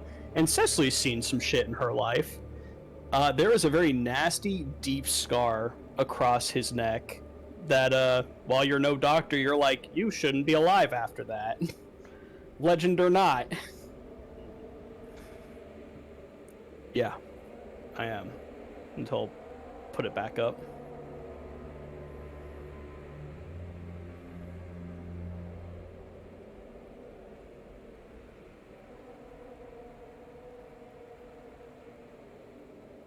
She just sort of looks away. She doesn't know quite what to make of it for a second, and eventually she just...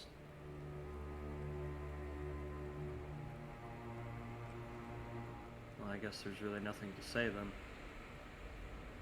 You get it. Get what exactly?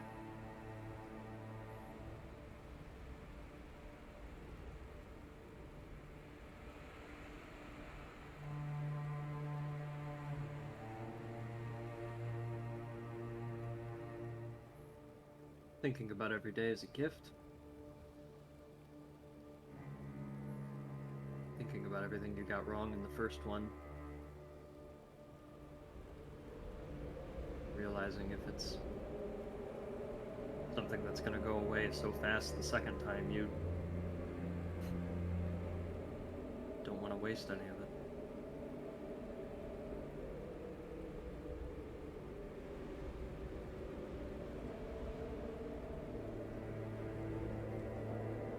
There's a lot that I need to make right.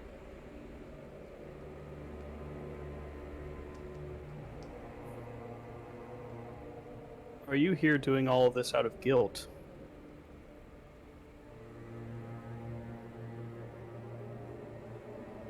Well, when it started, it was more of a prison sentence. I guess it's become mostly guilt.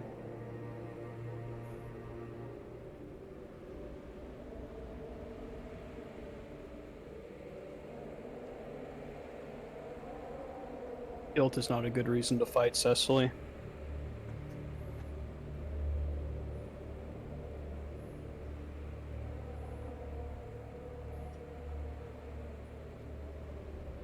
We got a second chance. So many people don't.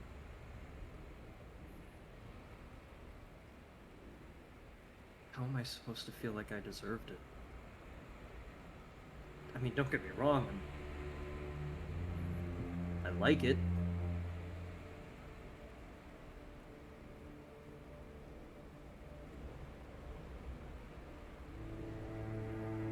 I'm just feel like I'm on borrowed time. Cecily, may I be blunt with you? I prefer it that way. Excellent.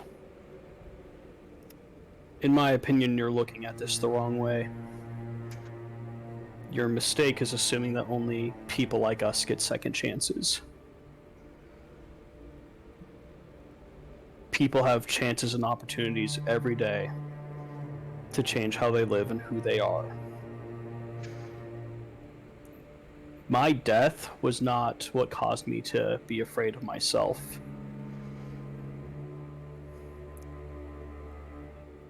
When we were in Afera, we had a friend, Duncan, teacher who assisted us, was a good friend of Morganic's. We went to a temple, and through magic restrictions, he was unable to enter, but we were. So we told him to run. He insisted that he'd make a distraction. We went in and did what we needed to do. We came out.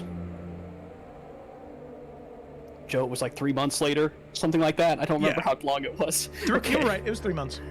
Yes! Memory. By the time that we returned from the temple, we learned that 3 months had passed. I'm a time traveler too. But as we were leaving, I noticed something, and when I investigated, I found Duncan's body. The gnolls had gotten to him. I reasoned that Morganic seeing her dear friend dead would bring her nothing but pain, would make her question the path ahead. And so I said nothing, and I left him there. Didn't even have the decency to bury him, because I just figured it's just a dead body. He'd understand if he was here. But the Dark One is good at scavenging tools.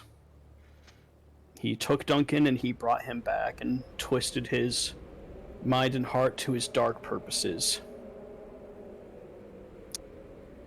When I found him again, I was able to lift him of the curse and bring him back to life. Something I was unable to do the first time.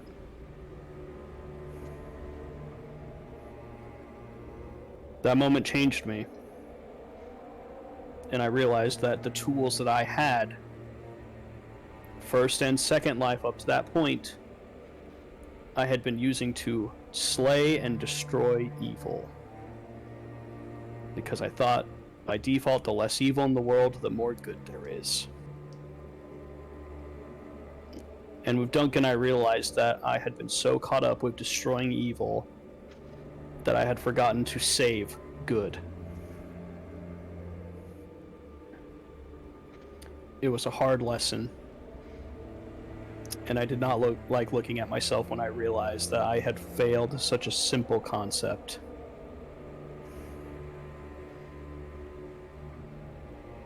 Now I know what you're thinking. You brought Duncan back to life. Your metaphor does not work. You got Duncan a second chance because he was dead. You're right.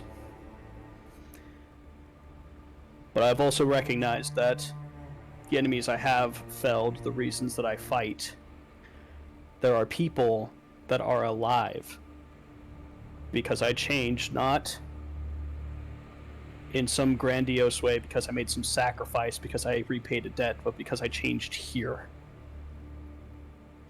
What I wanted changed. I'm still doing most of the same things that I did back then, but I don't do it because I want to just slay evil. I do it because there are people out there whose first chances will end if not for me. And I want them to have more opportunities to learn, to grow, to experience life. That is why I fight. Not of guilt, but hope.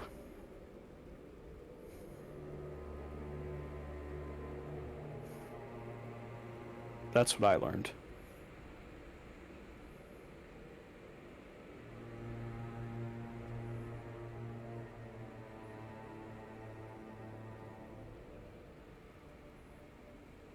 I guess I'll have to meditate on that.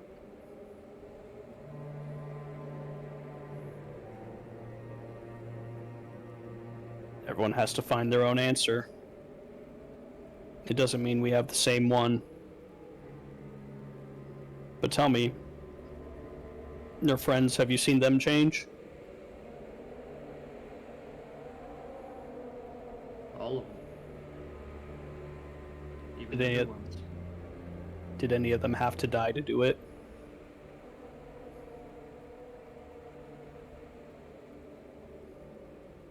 No. We all fall short, Cecily. It's just how often we recognize it and what we do about it that defines who we are. I'm no legend. I'm just a guy that's still trying.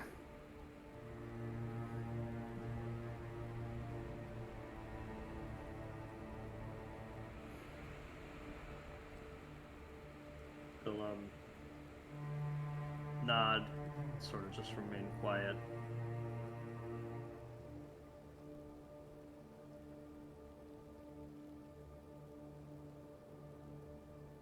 And eventually she'll just kind of mumble, "Thank you, seriously." And she'll part off with the rest of the group. He'll just give a small nod and go back to what he was doing.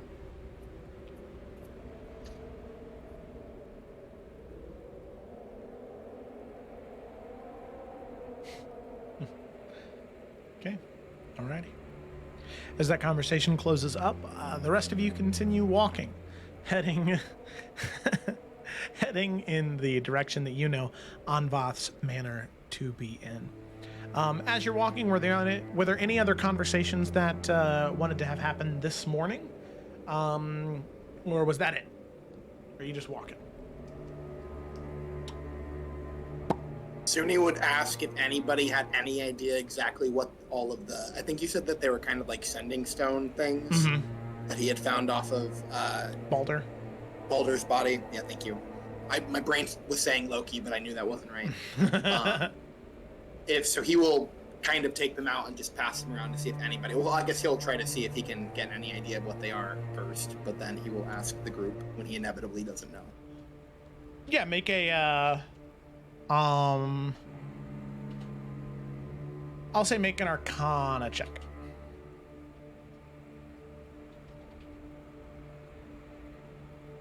Is that a 6? Arcana... 9 total. 9 total. You've seen these before. You know that they are sending stones, but you're not really sure exactly what the colors have to do with anything. So, like I said, you know that they're used to communicate. I would say even with a 9, you can tell that they're not currently listening. Okay, that's good to know. Yeah. So he'll like shove them into like either of, I don't know, whoever he's walking to, Bianca and Carasilla or somebody, being like, smart people, help me figure out what these do. I know that there's some sort of sending stone, but I can't exactly figure them out. Happy to be one of the smart people to try. Just what I'm thinking. Can Suni not prepare identify? I don't think so. I've got no fucking clue. I'm making shit up. I don't think it's on my I don't think list. that's a paladin spell. No, it's not. You know my face. Oopsie. I don't know. That was Bianca has a +8 to Arcana. Does she get anything different than what Suni got from it? Is Carasilla also proficient in Arcana? I'm half proficient. Okay. I'm just Nice. good at things. And so, Carasilla, I'm gonna have you make an Arcana check to see if you can brainstorm well enough with Bianca, because Bianca, you're pretty confident on an idea, but a sounding board might be nice in this moment.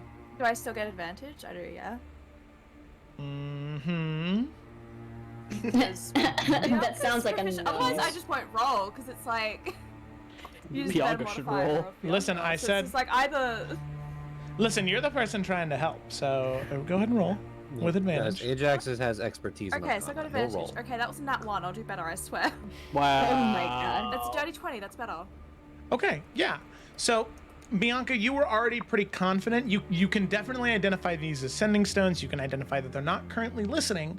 But the thing that kind of stumped you is the color. So you and Carasilla talk back and forth, and the thing that you two determine is that these sending stones are further enchanted, so that regardless of what plane of existence the other one is on, or the distance in general, they can still communicate with the other side. These are masterfully crafted.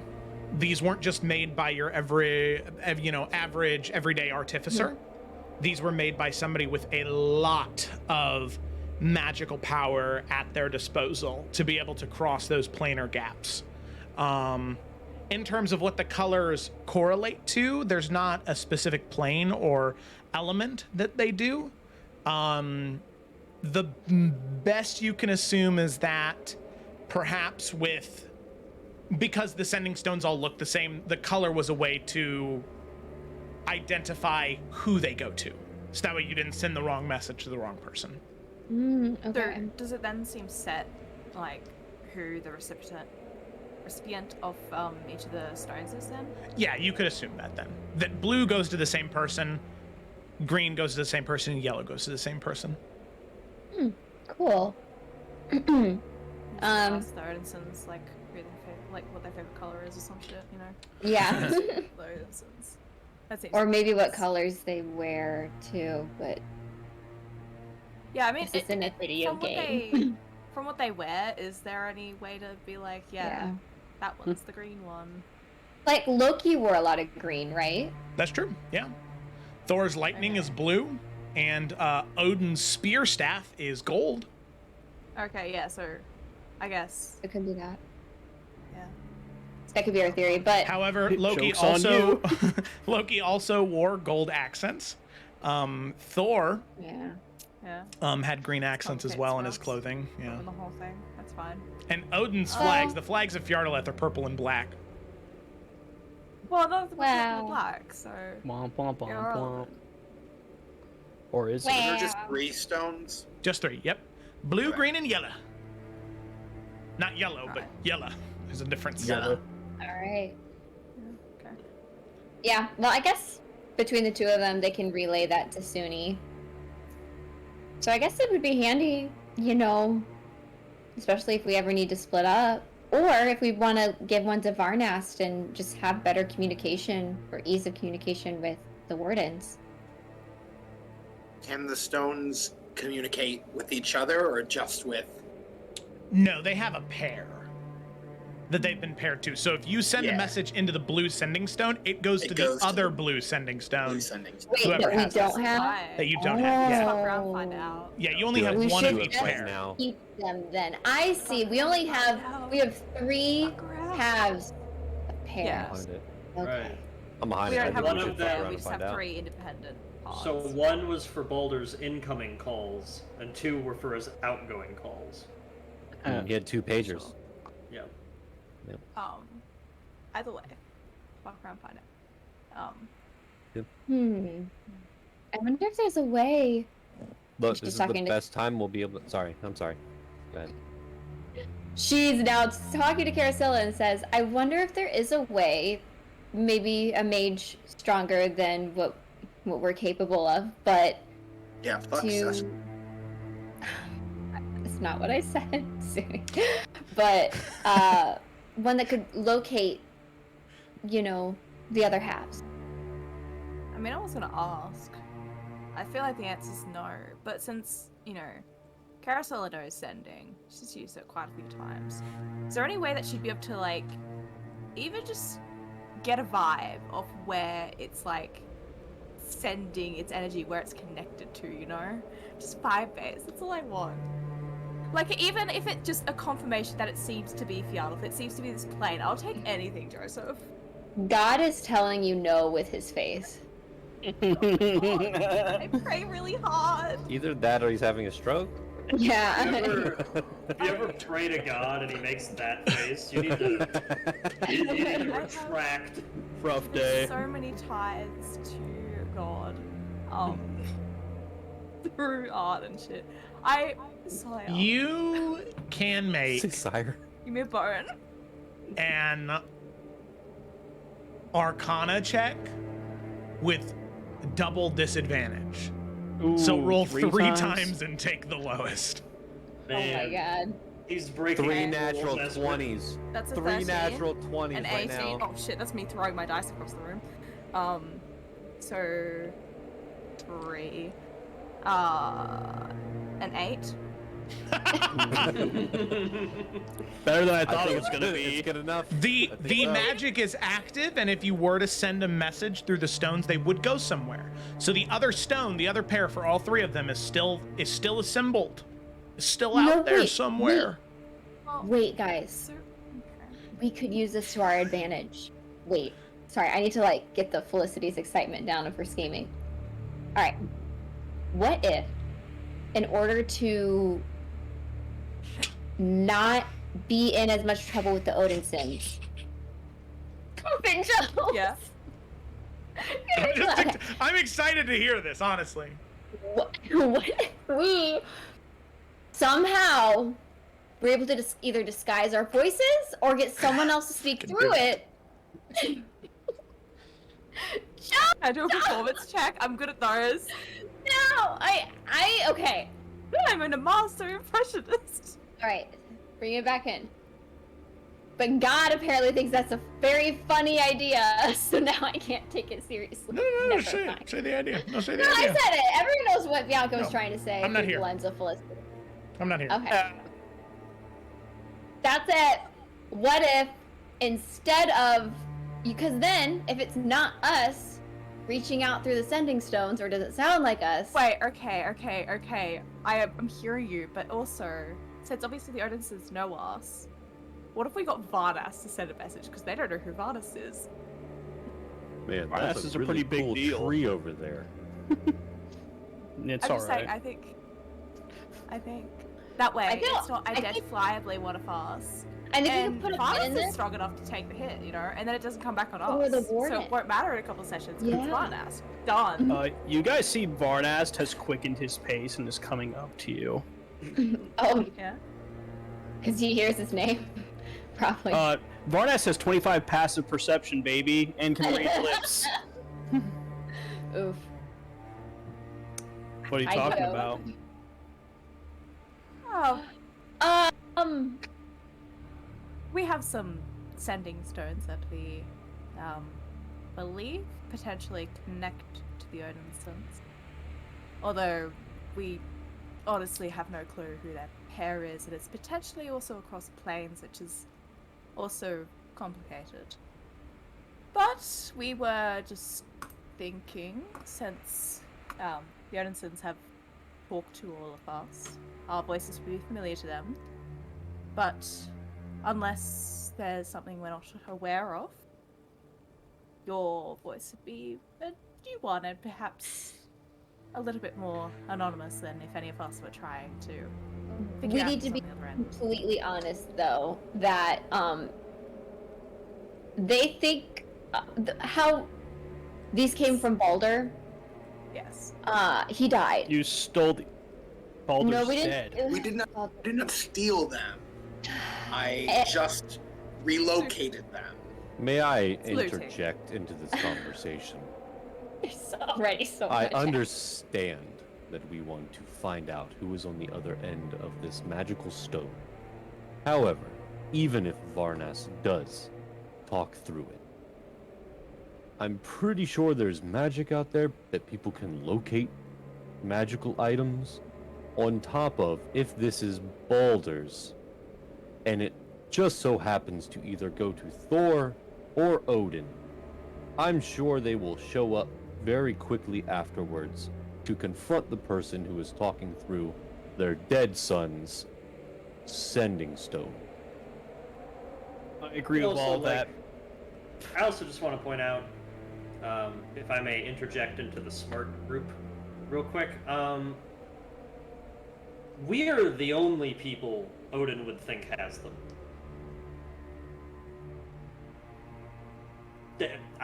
There's no other reason for anyone but us to have them. I would. That is very, very smart. On top of, I think we should table this. I was gonna say it was just a thought because I'm trying to see a way for us to not have to deal with that mess because we didn't kill him. It was Loki. There, Varnus. Now you know. Loki killed Balder. Really? Yes. So it's a whole mess, and the Odinsons already don't like us, and so it was just an idea. We don't have to do anything with it at all. But just if there's a possibility of us just not having that tagged on us when it's something we didn't even do is just all I was trying to say. We don't have to even talk about this anymore. I'm going to strongly recommend that if Balder's death, which you say you didn't do, and I believe you, if you don't want to be accused of that, I recommend you get rid of the sending stones that were on his body. That is what I was actually. I would throw them that way as far as you can and keep walking. Because if they track them down to you, they are Sunni. They are very cool. However, you can find sending stones somewhere else if you really want them. If Odin really wanted to, he could locate this object. He has all of the magic in the world, right? Not all of it. Quite a bit, though. Never take anything off of dead bodies anymore. If that's No, you should continue to do that. Well, just not Balder. Well, to be fair, I think the last 2 times you really have been more than problematic. Look, So- I will not hold it against you. I just think that these specific items are dangerous. that's something Suni's got a good talent for, collecting very dangerous items from things that are dead. Hey, they're always interesting. We always just learn saying. something. Well, I'm happy to throw them. I just wanted to put that thought out there, but you guys are right. Would it be worth trying to figure out which one goes to which? Because Loki is not in cahoots with Odin anymore. It seems like, I don't know, would communicating with him be worth it? Granted, I know we have access to sending regardless, but I don't know, he framed us. that's fair. Purposely tricked us once. No reason to entertain it. I think if we look any further into the item, we would have to do some sort of magic to figure out where it goes. Right? Could we sell them somewhere? I would not feel comfortable selling them to someone knowing that they could very easily incur the wrath of the Odins. Jonathan says that's a fucking great idea. Ajax would not agree to this. I think if we already have enough money as a group, I don't think we're desperate enough to potentially set someone else up for Boulder's We murder. do? All right, Yeah. wait, I've got a great idea. God, We I take forgot the about stones to Unvoth's manor, we leave the stones there, problem solved. 2 birds with 1 stone. That's 3 stones. not bad, Mimir. That's not bad. Actually, Smartest a good man idea. alive. Helps me. All right. that Well, let's get brain, let's get a greater power to do our work for us. Let's do this. Suni, if you don't mind, I think Carasilla and I will hold on to these. Fine. All right. Can I at least chuck one of them into the forest? It'd be really cool. I think we should stick with our plan All right. that Mimir suggested with all 3 of them, because otherwise, why would one just be missing? Do we have any way to Your fingers. shield these things from magic? We are currently under King Borelli's people's protection for about a week. And that counts 6 for our days now. items and shit as well, doesn't it? It's everything on your person. So. Yep. Yeah, we're We fine. also could stick them. I don't know. I do bags of holding. Would somebody be able to locate an object into a bag of holding? I know you said that they're like cross-dimensional or whatever. planar. Locate it, no. Like with find object? No. Yeah, or locate it, whatever that spell is. Yeah, or scrying? No. They would see a void of space-time and the sending stone floating there. No idea where it's at. Chucked in there then. Add an extra layer of confusion. So I That's do a get good to idea. hold on to them. Yay! Carousel and I are holding onto them. Ah, Good, you I guys feel are doing like they're not too fine. bad if they're just within the bag, as long as they I think stay we should in put there, them in the Suni. bag. Yes, I think every layer of protection we can have helps. And I'm sure Suni's not going to do anything stupid, please. I trust Suni. Y'all are Yes, I not hope you're having in. fun. I'm in the boat of not trusting Suni. No offense, I love you. none taken. I deserve that. Suni, you wouldn't use the stones if we said not to, right? Use Yes, them? he would. No, I would If you listen were in to tempted see if enough. anybody was trying to talk to them. Oh, But that wouldn't whoa. happen because everyone knows that Baldur's dead, I suppose. Anyway, I don't feel like care. if you were tempted enough, if you had a creative enough idea that you were wanting to do, Suni, you would. It's not you don't understand, Bianca. It's not about using the things. It's about wanting the things and having the things. Well, so then if you have the stones, then there's no want for them, therefore you're not going to do anything with them. Varnus, think I have a that solves question that. for you. Yeah, Ajax, what is it? Does this happen in the Warden's? You have flashbacks, Varnas, of here's my friend Urgent. He's Yeah. wonderful. You see Varnes just doesn't answer for a while. Yeah. Listen, I think regardless, Yeah. we can trust Suni to have them for the extra day before we get there. Right, it's going on Then- record as Carasilla said that. I will gladly take it. Why not? And then when we get to where Onbath is, we dispose of all 3 of the stones. And In the same spot, probably. I don't think it really matters as long as it's still in the castle area. In all honesty, I don't think it really matters too much. I think just any way we can set them against each other. Odin's already supposedly against the Dark One anyways, so I imagine anyone that would be sent in retrieving, finding where the stones are, and hopefully us. If they come against the Forsaken, it's not like they're going to be friends anyways. So Free. any ounce of support we can get, even if it's not exactly volunteered to us, we may as well take it. Framing one of the Forsaken would be ideally in our favor. But We worry we it might not be a good idea to frame them, though. I will just say, if we know that Loki's already out here trying to cause confusion as is, I think our best bet is to try and combat that. Well, we have some time to think about it. I do think getting rid of the stones entirely is our best option. Framing one of the Forsaken is second best option. But we should all be thinking about the battle we have coming tomorrow. I do have one caveat here. Just some concern. What happened with Odin and all of you exactly? Ooh, that's a long story. Cecily? We can fast forward that real quick. Ryan knows what happened. I mean, we can fill in both Yeah. Honest and I guess Ajax to a degree as well. Yeah. Yeah. Yeah, Cecily will. I'll just say, flavor-wise, she would let everyone else talk about the details. That that's not the part that she's interested in combing over personally. But yeah, she kind of would just mention at the end of the story. So yeah, he is against the Dark One, but that is a pretty low fucking bar.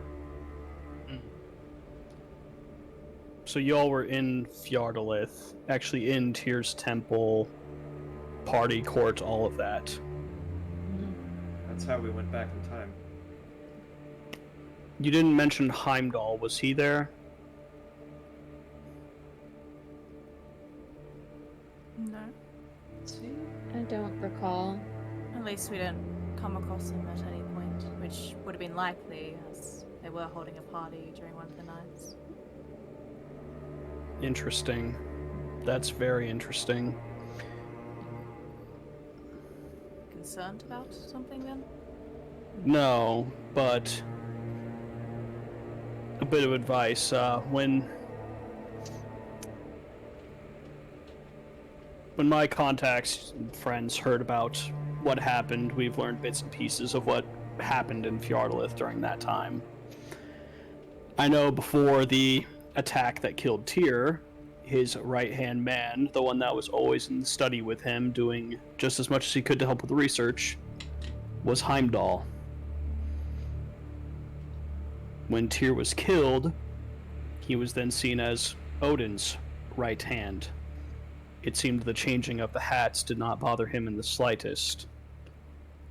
There was a rumor that Odin had sent him away from Fjordlith with some sort of an artifact, an object of great power.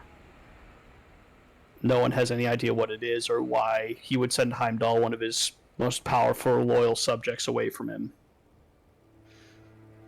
But, yes. Back up just a little bit. Heimdall's connected in all this?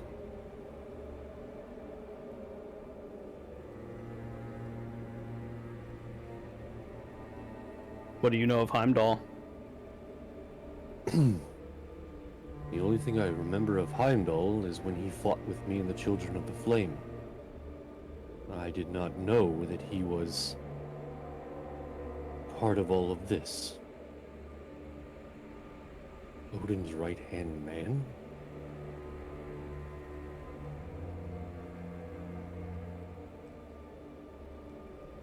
That's what I was told. My sources are very trustworthy, though. You were sent after him with the Children of the Flame, then. Under I what was not- suspicion? I wasn't sent after him. He fought beside me. He was part of us.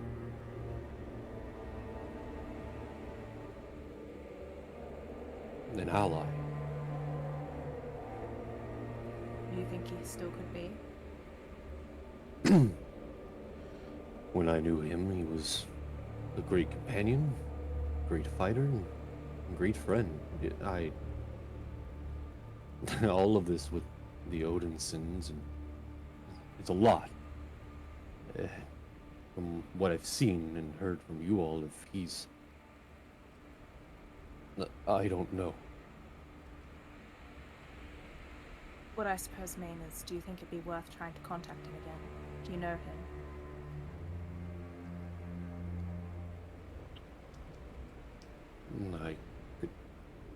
I don't have the means, but I can give you the means, is the thing. We don't have to do it now, of course. We know that no. we're going to be busy tomorrow at least, but if you think it's something worth doing, it's worth thinking about now, I suppose, in terms of what you'd want to say.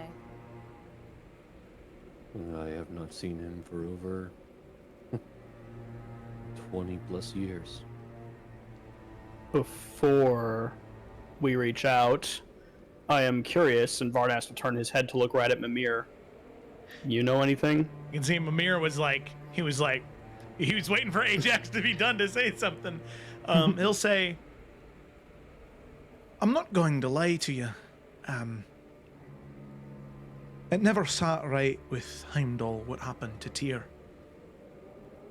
Heimdall always thought that there maybe was something fishy that happened, but never was able to find enough evidence one way or the other. So he decided to be a loyal captain and went with what he was told. He's incredibly loyal. But perhaps if the proper evidence could be presented to him, you might have a way. And especially if you're a long-time companion of his, it could be worth a shot. Also might suggest that, especially if there was that kind of discomfort, sending him away with some object that not many people know the details of, perhaps maybe even he doesn't. Word tends to slip out when it's kept between multiple people.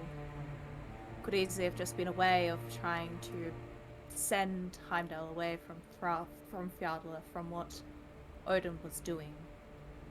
That way, he wouldn't be able to stop anything, wouldn't be able to learn, be able to help with anything. As a distraction. Sometimes it's best to keep people that are loyal far away from seats of power. Or maybe he's dead and that was the story.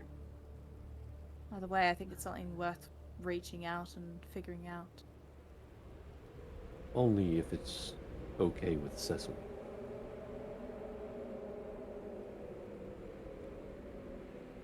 If we come up with a good way to talk to this guy, a way that's gonna present our side, get him to budge maybe a bit, sure. But I would like to say to everybody right now, if he comes to us first with an offer of any kind, We don't take it. I'm not falling for that shit a third fucking time. I agree. I think we have a lot to think about. I have ideas, but I think that all of us should focus on the task currently. Meeting and speaking with Heimdall is not going to happen within the next day or even the next two. We are going to be facing one of the Forsaken tomorrow.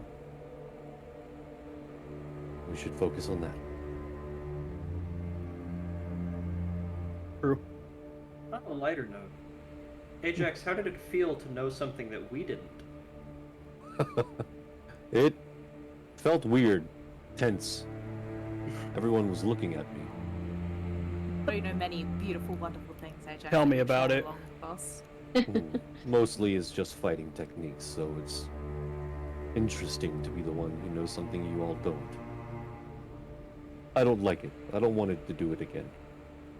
It to do Well, it again? just tell us everything you know, or everything you've ever learned. Exactly, you'll like have you nothing told that we us don't to know. do. Bro, it won't take long, right? I am burdened with much wisdom. It'll take very long for me to teach you all what I know. And on that note, as Ajax, you finished that sentence, all of you had kind of been walking, you'd been continuing on your path, and you hadn't been paying attention to the path in front of you. Yep. Womp. There It's is this Thor! sudden shift. The snow to your left and to your right begins to dissipate and melt. The sky above begins to grow more clear. You can hear the rushing of water underneath you as you see these streams passing by.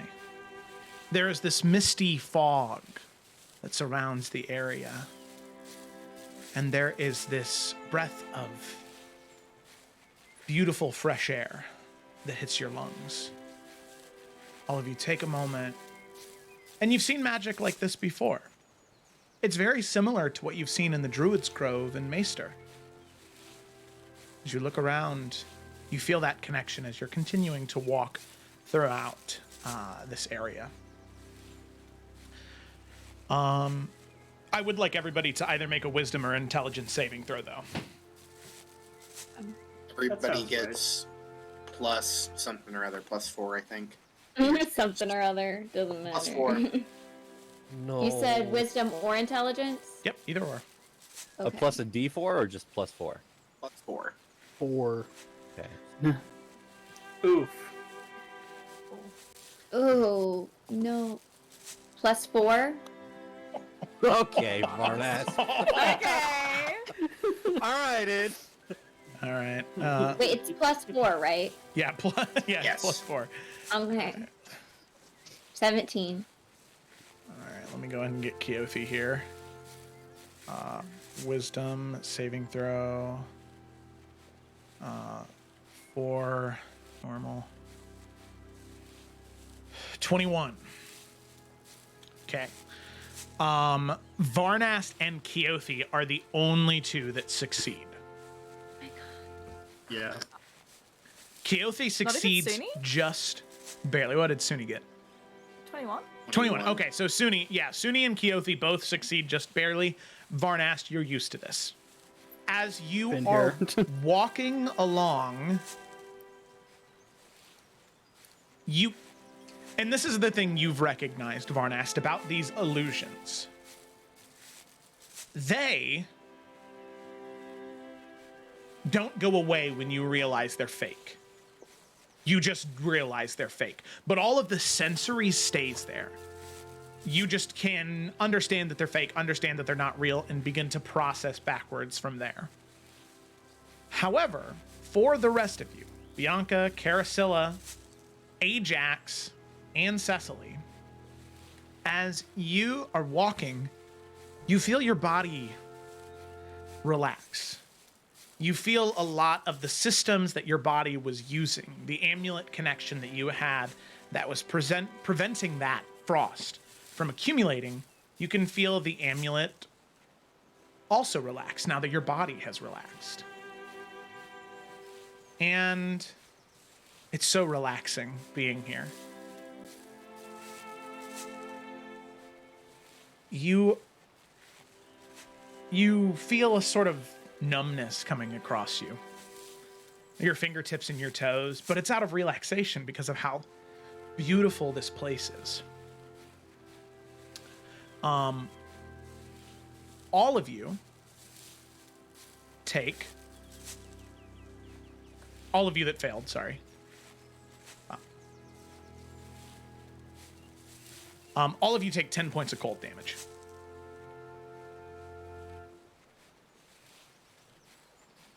Are we aware that we're taking the cold damage, or is it still that thing of just like numbness for access? Okay. Nope, no idea. Sick. And for... Oh, and due to... Let me double check this again, what I wrote. Okay. Alrighty. So, and there's one thing that I need to clarify about Keothi's ability, because obviously the temptation is like, oh, we're outside of combat, so every 6 seconds she can just heal the 2d8. That's an ability that can only be used in combat, just to keep that balanced and fair. So, we'll see if you continue to take cold damage. As you're walking throughout the forested area, it changes for none of you.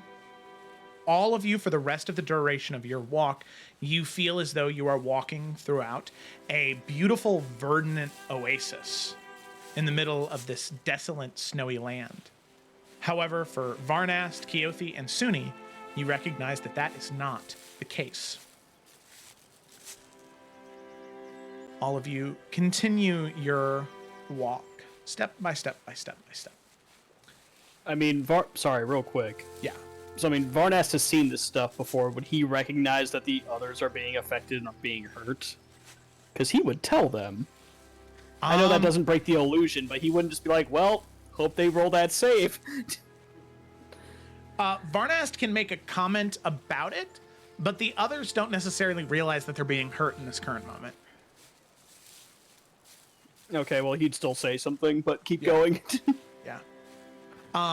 So all of you do get it pointed out that this is probably one of the illusions. And for Suni and Keothi, they believe him that this is an illusion. They can still feel the chill in the air.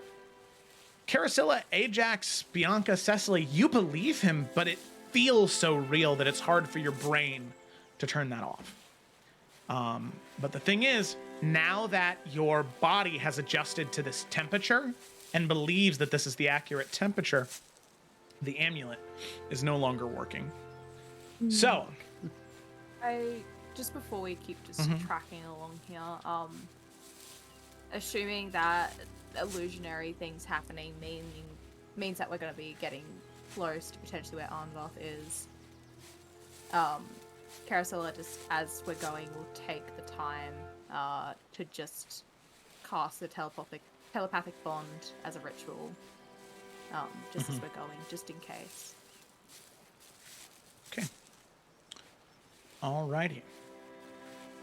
So we'll say that happens around 2 p.m. So you By the way, cast telepathic bond. And it's all of us because it's up to the creatures, so. Mimir can be included. There he goes. Yeah. Yay! Did Bianca at this point finish one of the greater potions or both of them? Just one. Okay. Right. Oh, Oh no, who left?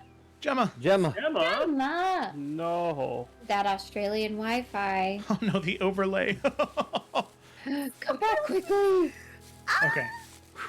All right. That was actually my dumbass. I was clicking onto Discord, and you know how it brings up the little thing where you can like disconnect over the taskbar. Yeah. Anyways. I think because I think Ajax, yeah, he rolled really low. He's just gonna walk up to one of the streams and kind of kneel down and place his hand in the stream. Okay. Alrighty. Yeah, the water courses over your fingers, and there must be some type of medicinal ingredients in there because your hand kind of goes numb a little bit after sticking your hand in the water. But as you pull it out, some of the feeling returns. So, all of you continue walking throughout this path until eventually you start to see ruins, like these moss-covered stones, buildings of some kind that used to be here, that used to be populated. Maybe a small village of some kind that used to exist when Brahmsgrove in the Old Kingdom was a much stronger place. And as all of you are moving, I'd like to know your marching order. Ajax is in front. Always. Bianca. You guys put Varnast where you want. He's a guest here. I mean, where did Varnus normally land in the lineup? Was he like mid, front, or Front. back line? Front? Yeah, Well, then I mean, go ahead and I put thought- him in the front. You know what? Let's run it back, Afera style. Torn and Varnas in the front, Ajax and Varnas in the front. Let's go. Let's do it. Yeah, having Varnas at the front, especially when he's familiar with Anvar's shit, and has also got Observant as well. So I feel like he's a good person to have just as lookout and protection, you know? I feel like Cecily is the center of the Cadbury egg and must be surrounded by people who do not have D6 hit Chocolate. dice. yeah, Bianca can be mid or back.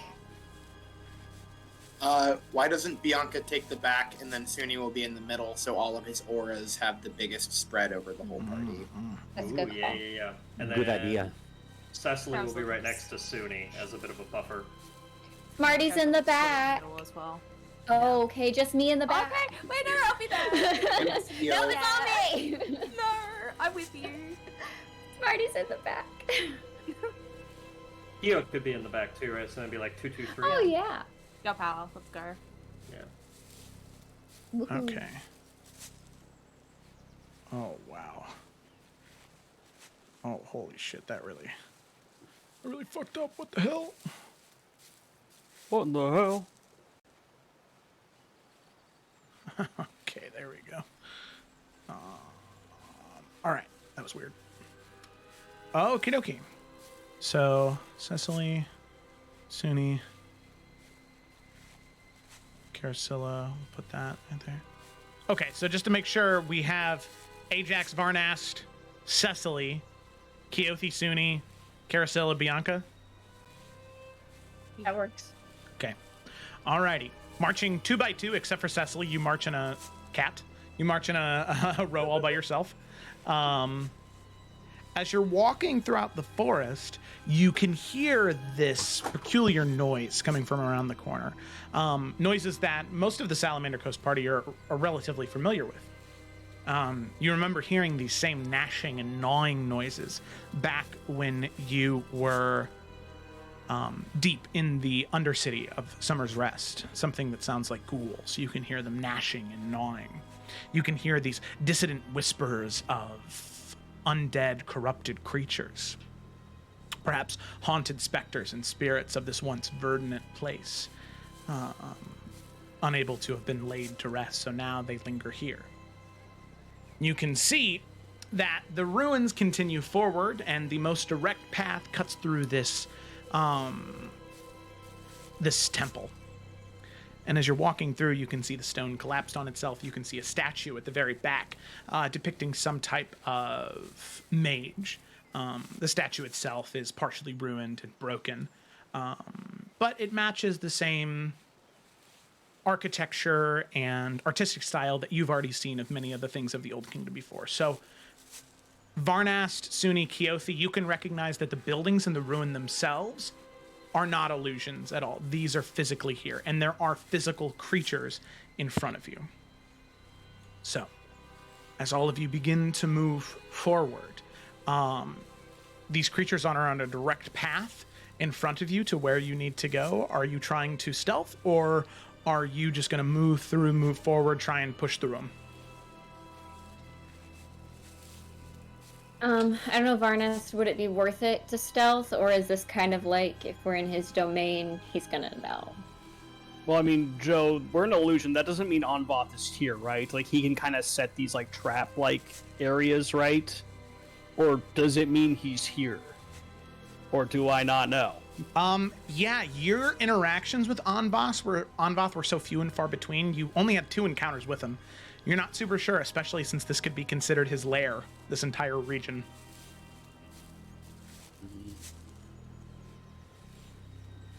And, like, we don't even know if those creatures are real. I mean, Varnas is basically like, it's Anvoth. There's too much I don't know. Mm-hmm. I'd say we avoid unnecessary fights if we can avoid them, but there might be no avoiding it. Yeah, we can no try harm in stuff. trying. Yeah. If this... Just find us my plate, just real quick. If we're gonna Yeah, do baby! stealthing. No one Okay, likes we're gonna plate stealth but it. Ryan. I'm gonna give you some bardic, Thanks. just because I worry. He's gonna Also- guidance himself too. Well, How close are the creatures all standing together, Joe?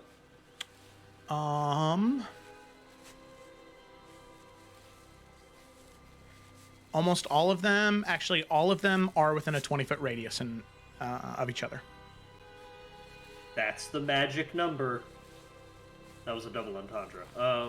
So, Cecily will recommend we can either try pure stealthing through them, or we can try getting the drop on them. It just depends on how confident we are that we can sneak through them. Question. Because she can go invisible and then hit all of them with a spell in the surprise round. If we think it's too risky to just try to sneak, she'd recommend that as like a good plan B. what else to say? I wonder if we do start like having proper combat, and it's just like, even if it's like Cecily's able to take them all out with one spell swoop, it's got to be a large spell, you know, even just in radius. Where I feel like I would worry about trying to draw Anvoth to us. Even if you're able to take all the creatures out and deal with it, having such a large spell attack area, even if they're not really connected to, I would worry would draw him. John, That's a what? question. Gone. Hand up, yeah. Um, Speak. So, because Varnas let us know this is an illusion, so how do we feel currently about what's happening right now? Do we kind of know we're in an illusion, the ones that failed, but it still feels like we can't discern what's real and what's not? Correct. Okay. Ajax is going to say,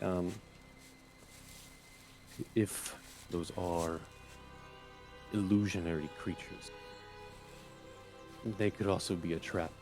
Even if we kill them, it could send a signal to Anvoth that someone is inside of his illusion. But they look very real.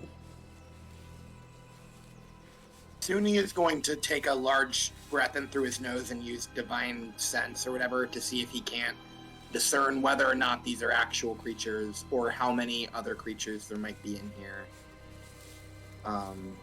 So within 60 feet, I can sense any celestial fiend or undead. Within 60 feet? Yes. Okay. Wait, are we 60 feet from them? I didn't hear you say that or not. I would say before you'd have to start stealthing, the first couple of creatures you could ping, but if you wanted to get all of them, Suni would have to make a stealth check himself and go and check it out. Suni will offer to go scout really quickly if people want him to.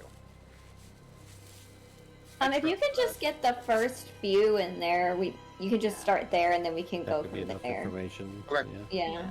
That's true. I'll go ahead and cast it, and just he Okay. takes a large breath in through his nose. So from what you can see, there is, like, physically standing there, there's one ghoul hunched over a body, and there's another creature that looks to be some type of armored undead with a sword and a bow. You believe that they are undead from looking at them. But as you divine sense, I'd like you to make a wisdom or intelligence saving throw.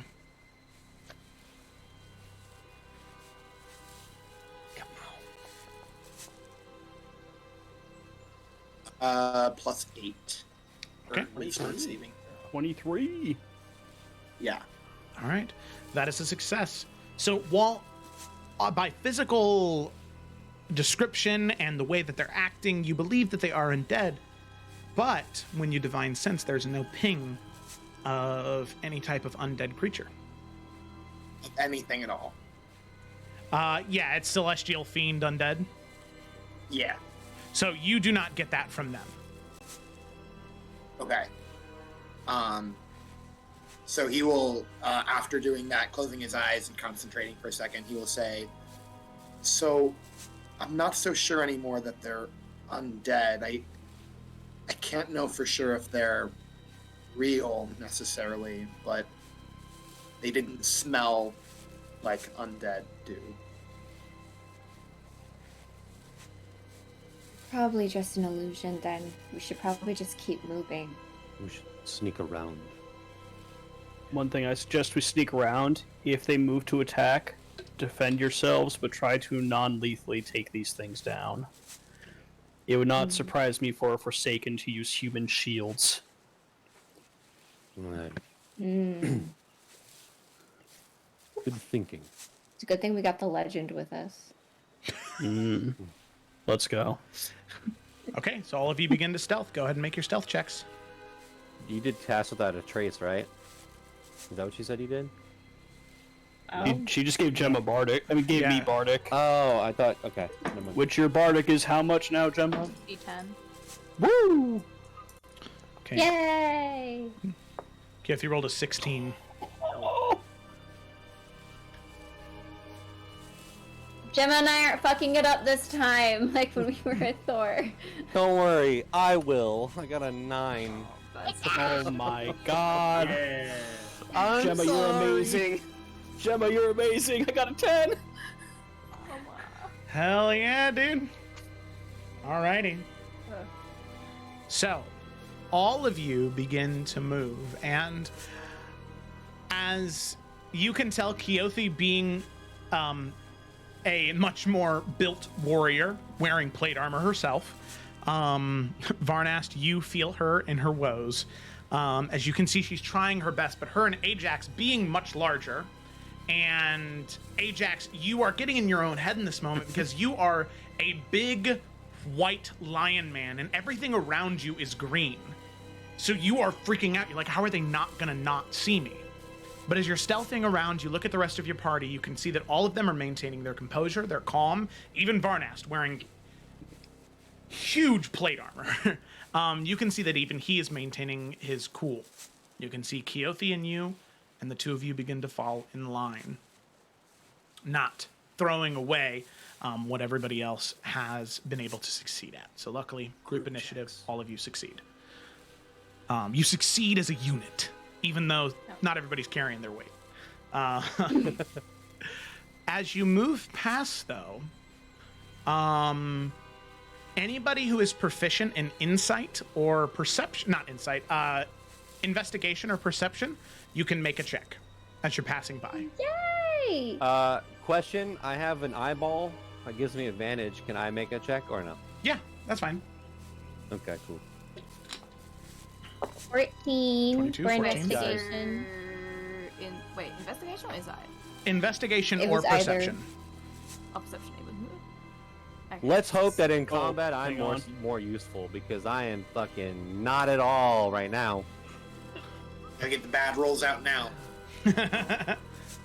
Thank God I have plus 11 to my attack, so even if I roll bad, Okay, It helps, 23, it'll be good. 22. And then 11? That was with advantage, John?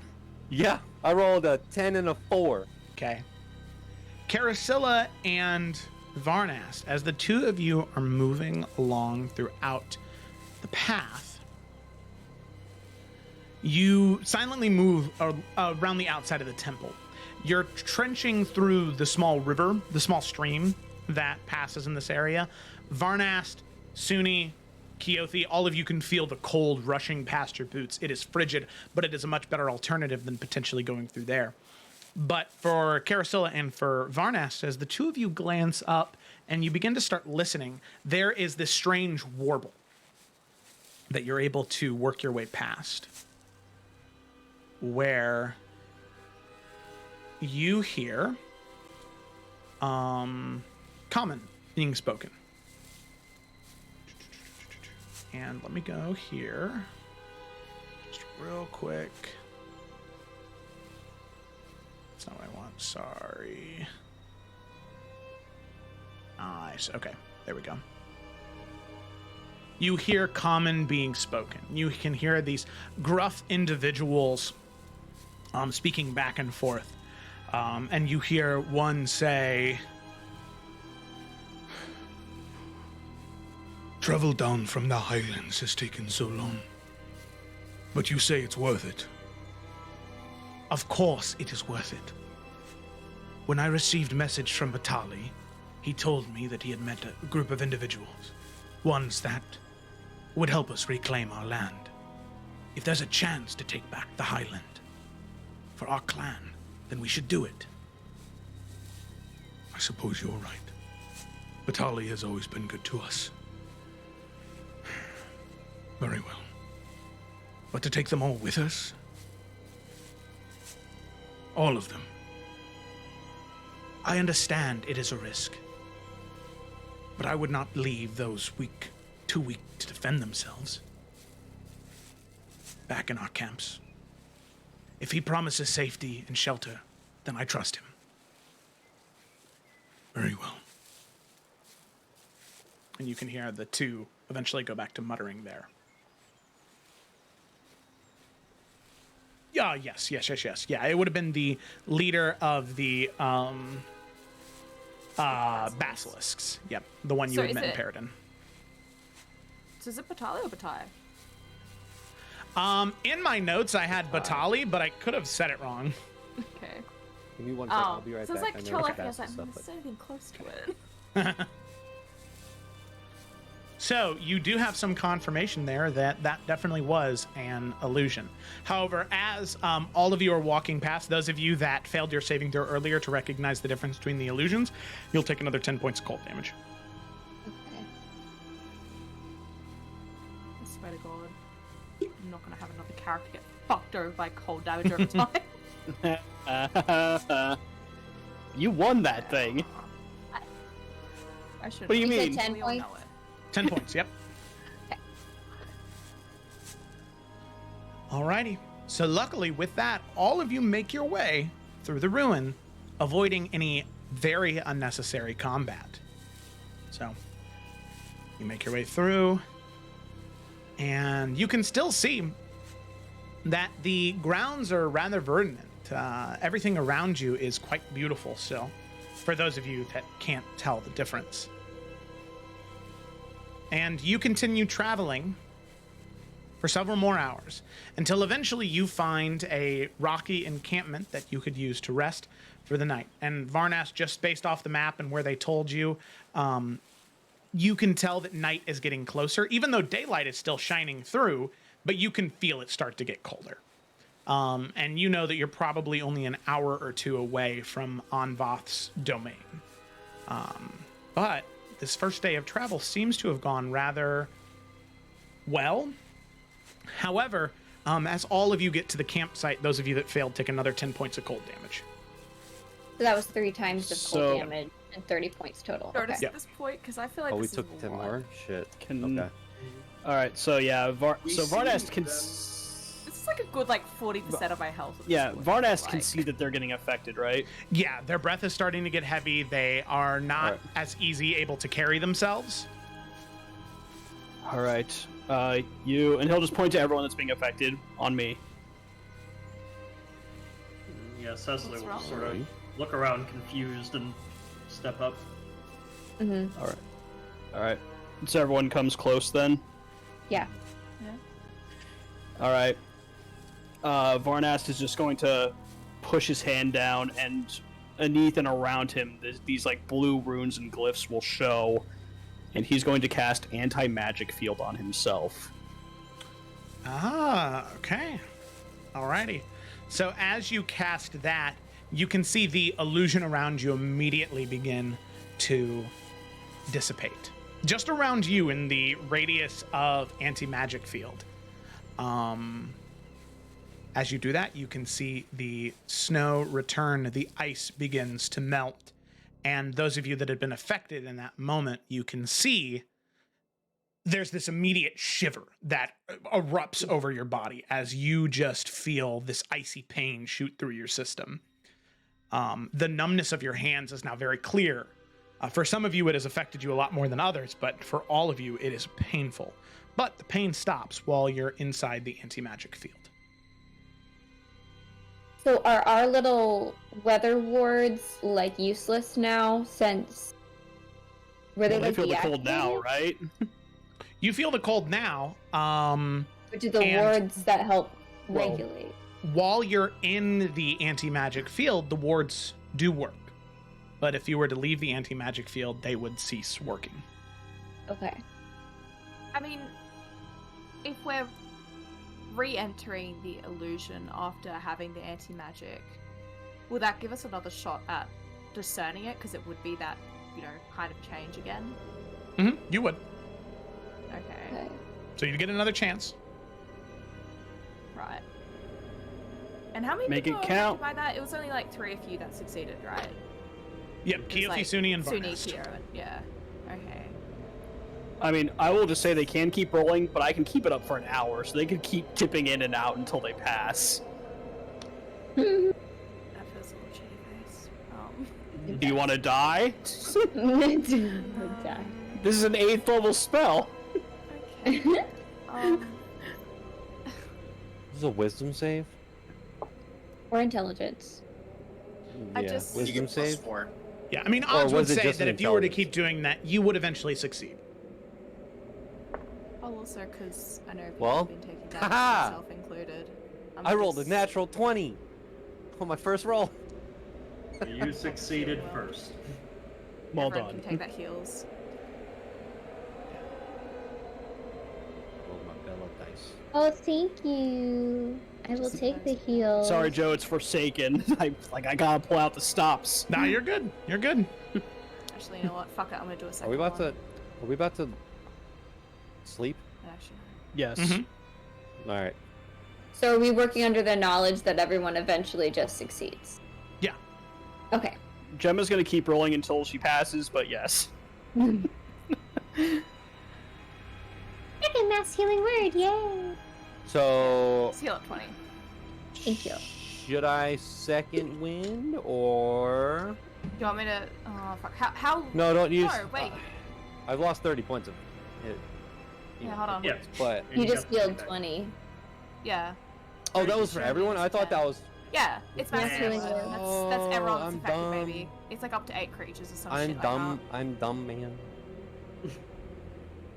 Look, Sprah, we'll do another one. I mean, we Yeah. are gonna take a long rest, so if you want to I know, use that's a why I'm not worried. thing, Yeah, but if we get attacked in the middle of the night, Yeah. then I'd you're hold on to healed. it. Everyone should only have 3 points of damage at this point. Yeah. You rolled another? Yeah, Hell Carousel yeah. in true Carousel fashion's just gonna keep talking because it's apparently all she does. Throw it back to last session.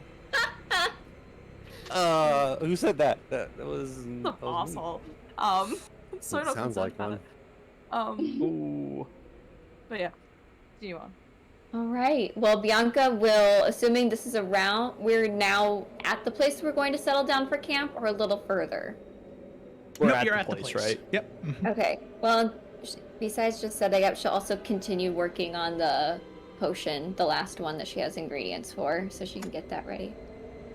Varnas will volunteer for a first watch when we get to that.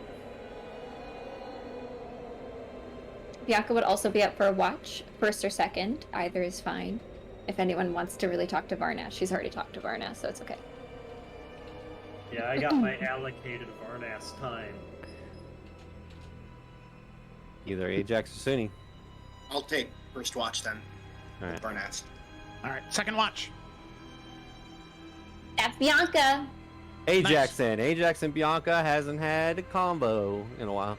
Third watch. Chit chat. Oh, there's Okay, 3. third watch. Long night. I'll do Last two. third. All right, with Carosella. Hell yeah. All right, cool. So all Sick. of I'm you. gonna go back to sitting down. That was such a sad roll of your Can you chair. just chuck something at Ajax just so we can have combat, Joe? No, no, no, Can we no, do no, that? no, no, no, no, no. I no, no. promise Chuck a you, wolf at him John, or some shit, you You know? are going No, to feel I'm- very fulfilled next session. All right. No, I'm. Don't worry In- about me in in combat. fact- I know it's coming. In fact, this feeling that you have to want combat, remember that. Remember Everyone it. dies. Disintegrate, you nervous. daddy. Remember it. Oh my god. Daddy Too- Genie too- Man. Too soon. Too soon. Don't worry. I'll avenge you, Ryan. Just don't call Unboth's wife a bitch, No. that's fine. I'll avenge you, Ryan, not Gideon. I'll avenge you, Ryan. Just fucked up, man. All right, so you begin your watch. First watch, as the rest of the party settles down with the supplies that were given to you, the shelter that is provided, the anti-magic field that helps you regulate your body temperature, it is still incredibly cold. Incredibly cold. The DC is not very high on this first night, but I do need everybody to make a Constitution saving throw as they begin their rest to see if they are able to achieve a long rest. Dude, I'm. Get another nat 20? No, I rolled a fucking 8. Oh, But I have a +9 to Constitution save. So what is that? 17? and +4 because of Suni, because he's nearby. Thank you, Sunny. That too. Oh yeah, 19 22. plus 4. No, Yeah, Carousel would have a 10 then, which is still bad. 10? 21. 21. 23. total. Okay. Luckily, on this first night, all of you succeed. All of you managed Oh, to wow. take a long rest. Way to go, Carosella. Do you want Luckily, to hit the because button of- right now? Yeah, you can hit the button right now. Okay. Okay. Luckily, because of Varnast in the anti-magic field, 8th level spell, it got its use. You would have been making that save with disadvantage had you still been under the effects of the thing and had your okay had you still been under the effects of the illusion magic. Luckily, all of you, with the help of Varnast, you're able to succeed and get a long rest out of it. So with that, we begin our first watch. Settling in for the first watch. A small campfire burning just to try and provide some warmth to the surrounding individuals. We settle in and we have Suni and Varnast, correct? Alrighty. Yeah.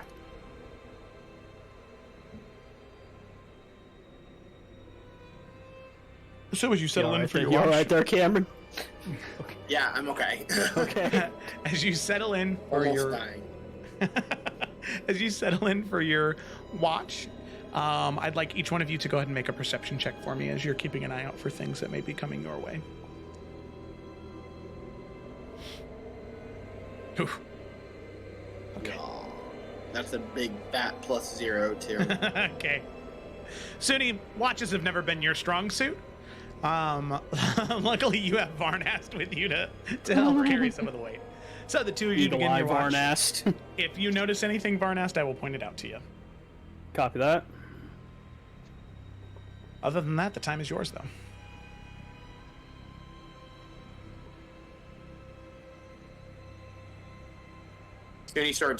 He is trying to watch very diligently, and will eventually pick up a stick, kind of not even looking at it, and he's going to start just drawing random stick figure sketches into the snow, getting distracted by literally nothing. Varnast is just gonna say, "You can just go to bed if you want." No, I'm watching. I'm gotta make sure everyone's safe, you know. And then he'll go right back to drawing in the snow. Every 5-6 seconds, he'll like look up, take a peek around, and then stoop back down to the snow. So, do you want to talk about it, or should I broach the subject? He will very slowly, with a kind of wrinkle on his brow, look up from the snow to Varnast. By it, you mean...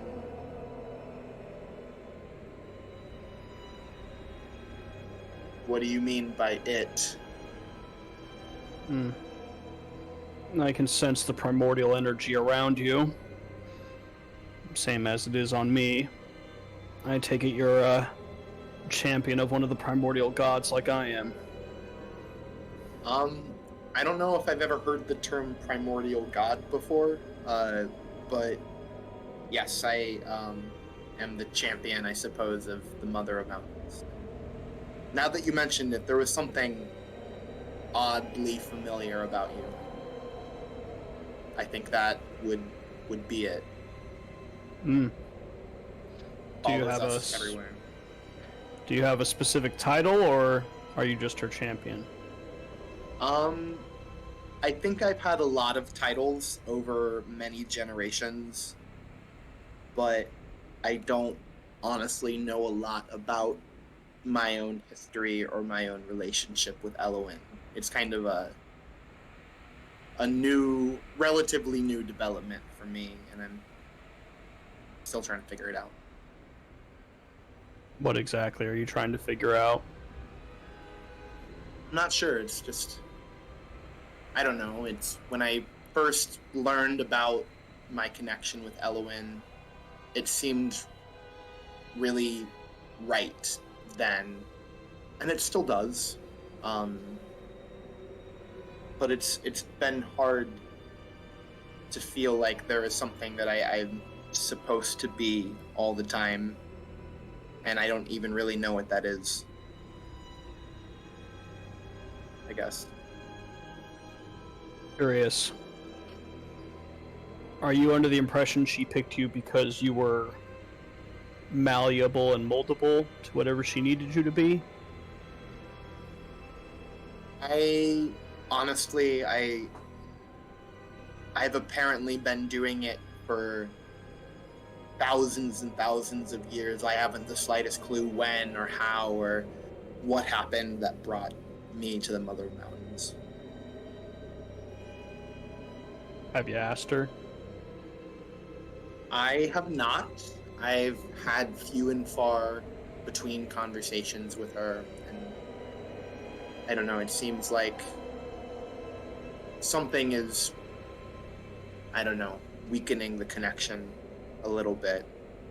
It's been harder to feel her. I don't know if it's the snow or any of this, the Dark One, who knows. The Dark One is certainly taking a toll on all of the gods right now. Do you want some help speaking to her? Is that something that you would be able to help with? Can't hurt to try. I am very strongly connected to Asticia. I've known her since I was very young. And we talk often. She's one of my oldest friends. Perhaps through that connection, perhaps I can strengthen yours, reach out a bit further. I also know a bit of magic. Just kind of shrugs at that. Yeah, I guess it couldn't hurt. And I get that feeling too. It's even when I didn't know LON, it was always like there was some sort of friendly hand on my shoulder. Either through, I don't know, people around me like Keothi or all of my friends, but I guess she's the mother of mountains, but she also kind of feels like my own mother sometimes. I thought I heard you being referred to as a Kalukatho, correct? Yeah, Keothi gave me the Kalukatho name when we learned of our connection through the Mother of Mountains. And I've always, she and I have had a really special bond since we first met, and it's only gotten stronger in the past couple of days. And yeah, it's a very big honor for me to share that name. Would you say names in general are important to you? I think so. It's strange though, because I've been going by this name Suni for, I don't know, a few months now. But part of me still feels like I'm Desmond. And which is the name, sorry, that I had gone by when I was first around a while ago. Poe mentioned that. Yeah. So I think there's still part of me that really resonates with Desmond and what that identity was for me, but I'm not really sure. It's been tricky. Feeling like I'm supposed to be Suni when sometimes it feels like Desmond is trying to break out.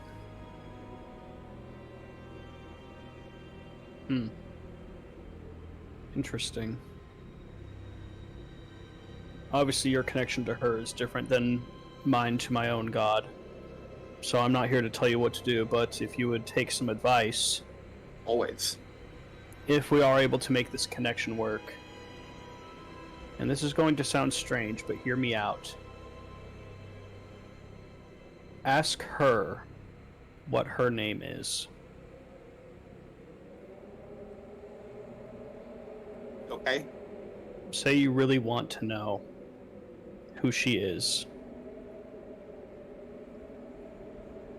I do. She's Very a well. familiar stranger at best right now, so I could use with a little history lesson, I suppose. She's the mother of mountains, so I assume you feel most connected to her through the earth? Earth and the trees and the grass and all of that. Looking around at the frozen tundra around us. Hang on. And Varnast will pull off from his back this very nice shield that he has, like this kind of black, rough obsidian looking shield that he has. And he's going to set it down in front of Suni. This is something I acquired from the chief of the fire tribe in Afera. Perhaps a little bit more based in fire, but clearly a connection to the earth as well. I will do what I can to aid you, but you'll need to take the first step. And he'll just kind of point his hands to the shield and let Suni do whatever he feels he needs to do with it. Okay. So Suni will kind of turn to face directly where Ajax is, and he will close his eyes and slowly, kind of tentatively, will reach out with both hands and then just kind of place both of them flat palmed against the shield, and with eyes closed, trying to meditate on the energy, the organic rock energy. I don't know how it works. While you're doing that, Varnast is just going to start reciting a prayer in primordial, perhaps more of the Earth dialect, if they have a particularly different tongue. Just asking for aid for this connection and just kind of using what magic he can to aid. It's not rules as written, but, whatever he can do. Yeah, so, Suni, I'll go ahead and have you make a I'm gonna have you make a religion check, and I'm gonna have you make a flat religion check. Varnast is giving you the advantage here. In this otherwise desolate region of Earth, it would have been with disadvantage, but because Varnast is helping, you're just making a flat roll. And you said this is a religion check? Yeah. Religione.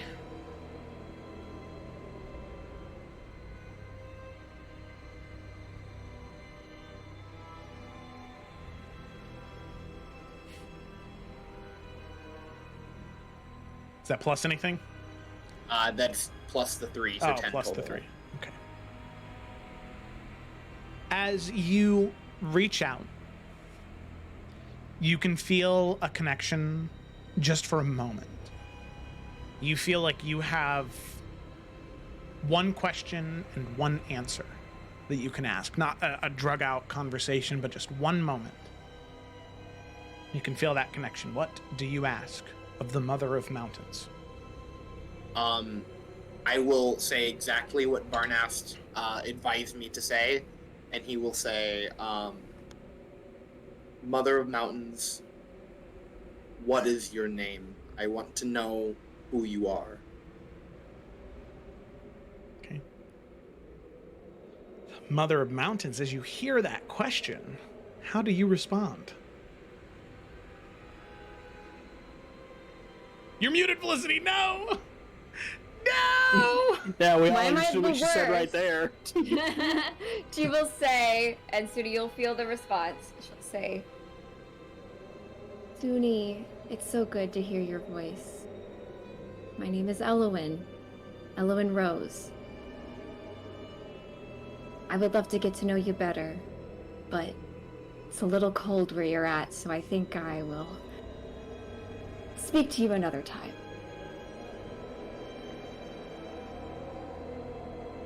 Kind of break away from the shield with a sigh and a shiver as he also realizes that it is very, very fucking cold. And he'll scratch his head and he'll look at Varnast and kind of give him a shrug and say, well, I made the smallest connection, but she didn't tell me anything I didn't know. So... Really? What'd she say? She said her name was Elowen and that she wanted to know me better as well, and that the cold might have been holding back the connection. I mean, she said more than Elowen, right? Or did I mishear that? Elowen Rose, specifically. I don't know many gods with last names. I don't know many gods. Are you familiar with what happened to Parido? I've heard bits and pieces, but not a lot of specifics. Well, long story short, he was a champion of the light, and he fought beside his friend Brahm. Brahm? That was his name? Joe? Okay, thank you. It's been a minute. He fought beside his friend Brahm, and during a large battle, Brahm sacrificed himself to save many others. Pelor took Brahm and helped him to ascend, and he became the new Pelor. Brahm was just a man who became a god. Parido was delighted. He was happy that his friend who fought so hard with him was now a god. Surely with that kind of power on their side, darkness would be defeated. And yet he felt like nothing changed. He grew angry with his friend, who he felt let atrocities continue. And so Parido turned his back on the light, because he could not fathom the idea of a mortal having such grand power, and not being able to do anything with it.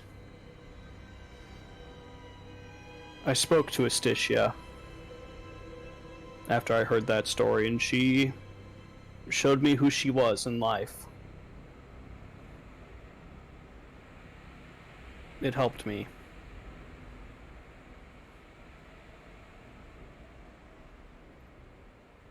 I've heard some stories of Elowen from Mimir, actually. and the journey that she had gone on when she was on this walk to the earth like we do. But I don't really know anything about her beyond that, or of the Mother of Mountain beyond that, or I don't know, all of this nonsense about gods being one person and then being another person. It doesn't really make a whole lot of sense to me, if I'm being completely honest. But then again, most things don't make any sense to me, so... Don't think of it on such a grand cosmic scale. People change every day, Suni. Sometimes that change comes in, different actions, different temperaments. Sometimes it's hardening your resolve, holding on to something stronger today than you did yesterday. The change is constant. The path is constant. Elowen may be a god now, but who she was still a person. Like you, like me. Perhaps good-intentioned, but I'm sure flawed. Probably made many mistakes that she regretted. Had stories about herself that she didn't like being shared. And yet she's still good enough. Who knows? Maybe you remind her of herself. Perhaps there's steps you're taking on your journey that she understands because she's walked them herself. I would continue to reach out when you can. Even just still hearing her helped me some days. And were you able to talk to her? Sorry, what? How often were you able to talk to her? Or are you able to talk to her, I suppose?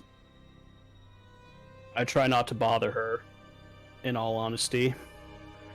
So I don't really have a concrete answer for that. We all have a lot going on right now. Definitely. I'm busy, she's busy. And the Mother of Mountains would probably not appreciate me hitting her up every single day, I'm sure, so I get that. But try. Sometimes people aren't ready to talk, but knowing that someone wants to, it generally helps. You're right. And I will. Thank you for trying to help me now. Even if it doesn't work quite right, I'm gonna get there eventually. I'm glad you're with us, Varnest. I'm glad we're on the same side. Now, if there wasn't anything else you needed, there was one other thing I needed to do tonight. Nope. Yo, does Mimir sleep? He likes to rest, but I suppose that if you wanted to talk, you could wake him up. Yeah, because Varnest would want to have a quick private word with him. Yeah, sure. Alright. So he'll just go retrieve wherever Mimir's head is. I just propped up against a wall. Yeah, just kind of very slowly move him over, try to gently sit him down to not just like jolt him awake and have him wake everyone up. Mimir. Huh. Hello? Sorry to bother you, but I had a quick few questions. Okay. And also, Cameron, like, Suni's overhearing this. It's not like a private conversation. He's just trying not to do it in front of, like, the whole group. First of all, there was a lot today. How did you become like this? Well, by the way, thank you for the raid of 24 people. That's awesome. Hello. Oh, Hi. hey. Hi. Mimir, he Varnest says... is talking to a severed head right Yep. now. There's your context. Hi. Well, how I became a severed head. Well, it's a little bit awkward, actually. It's kind of... And his eyes look towards the party. It's kind of their fault, in all honesty. I'd never say that to all of them, just because, you know, well, it's a bit awkward to bring up, you know. But pretty much they wanted to learn why I followed and worked with Odin, and they wanted to know secrets about Baldur. And they wanted to know more about Odin and what he was trying to do. They were a little suspicious that he might be trying to manipulate poor Cecily, which he was, but at that time I wasn't at liberty to discuss. But they kept pushing and pushing and pushing, and I wanted to help them. I did. I felt for them.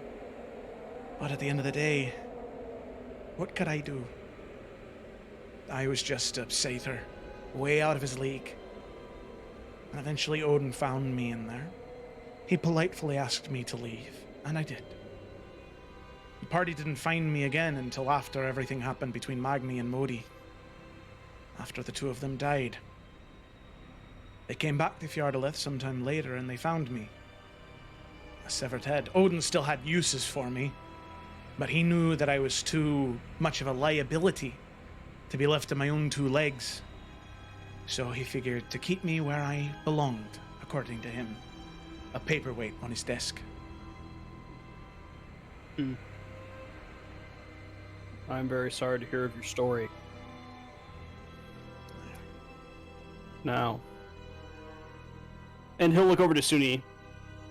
He's been helpful, I trust. Very, honestly. Terrifying to look at, but very helpful. It's a little harsh, but okay. Turning back to Mimir. Would you like your body back then?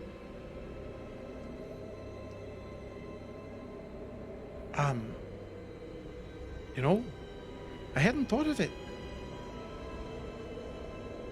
But I suppose that if I could walk on my own, if I could start to eat and drink and feel all that, I suppose I might like that, actually.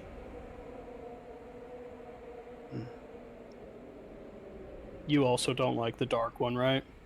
Oh, gods no. Hate him with every fiber of my being, even though I'm just a head right now. So Doesn't sound like a lot. 100%. Oh, but it is 100% indeed. All right. Varnast will open up his bag and he's going to pull out just some of his spare trousers, shirts, jacket. If this works, it's going to be very cold. I'm assuming you're very cold now, but you'll have more body mass getting cold. I don't know how it works. I'm just trying to be prepared. You'll also be naked, so just trying to cover my bases here. Well, not too terribly naked, unless it brings me back as something else. As a satyr, I still had fur. All right, satyr. Sorry, Yeah. I forgot about that. Aye, no problem.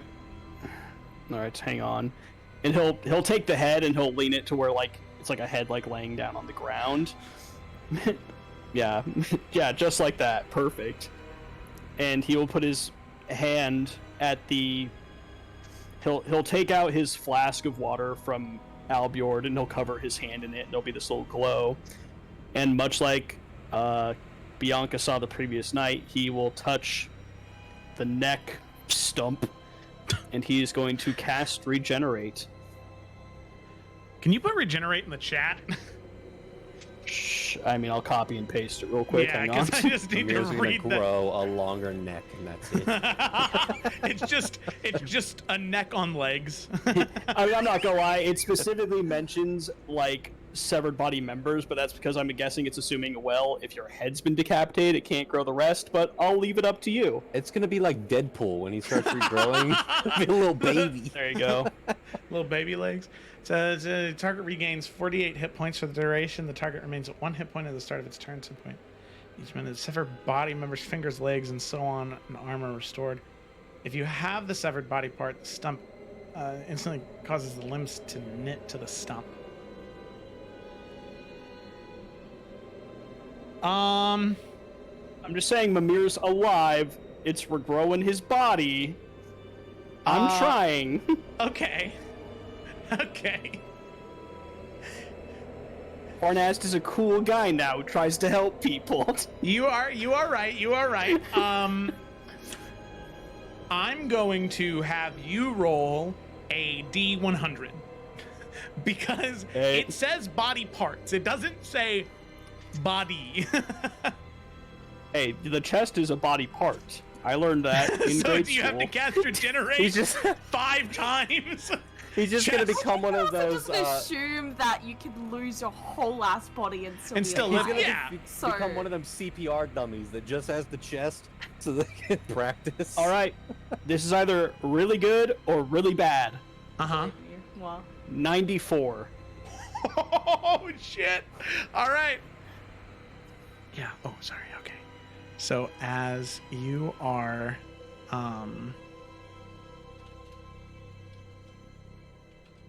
as you begin to cast the spell,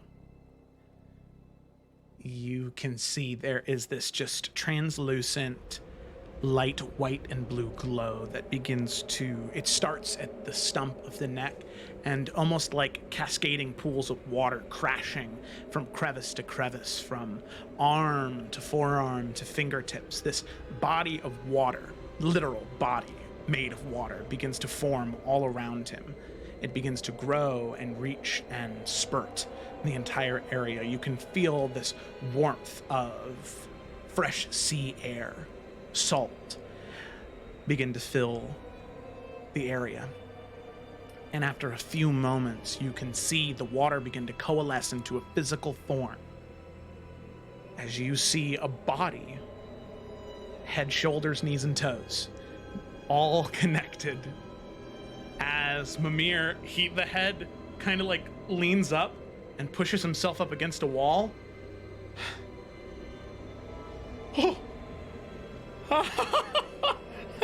Lottie, you did it!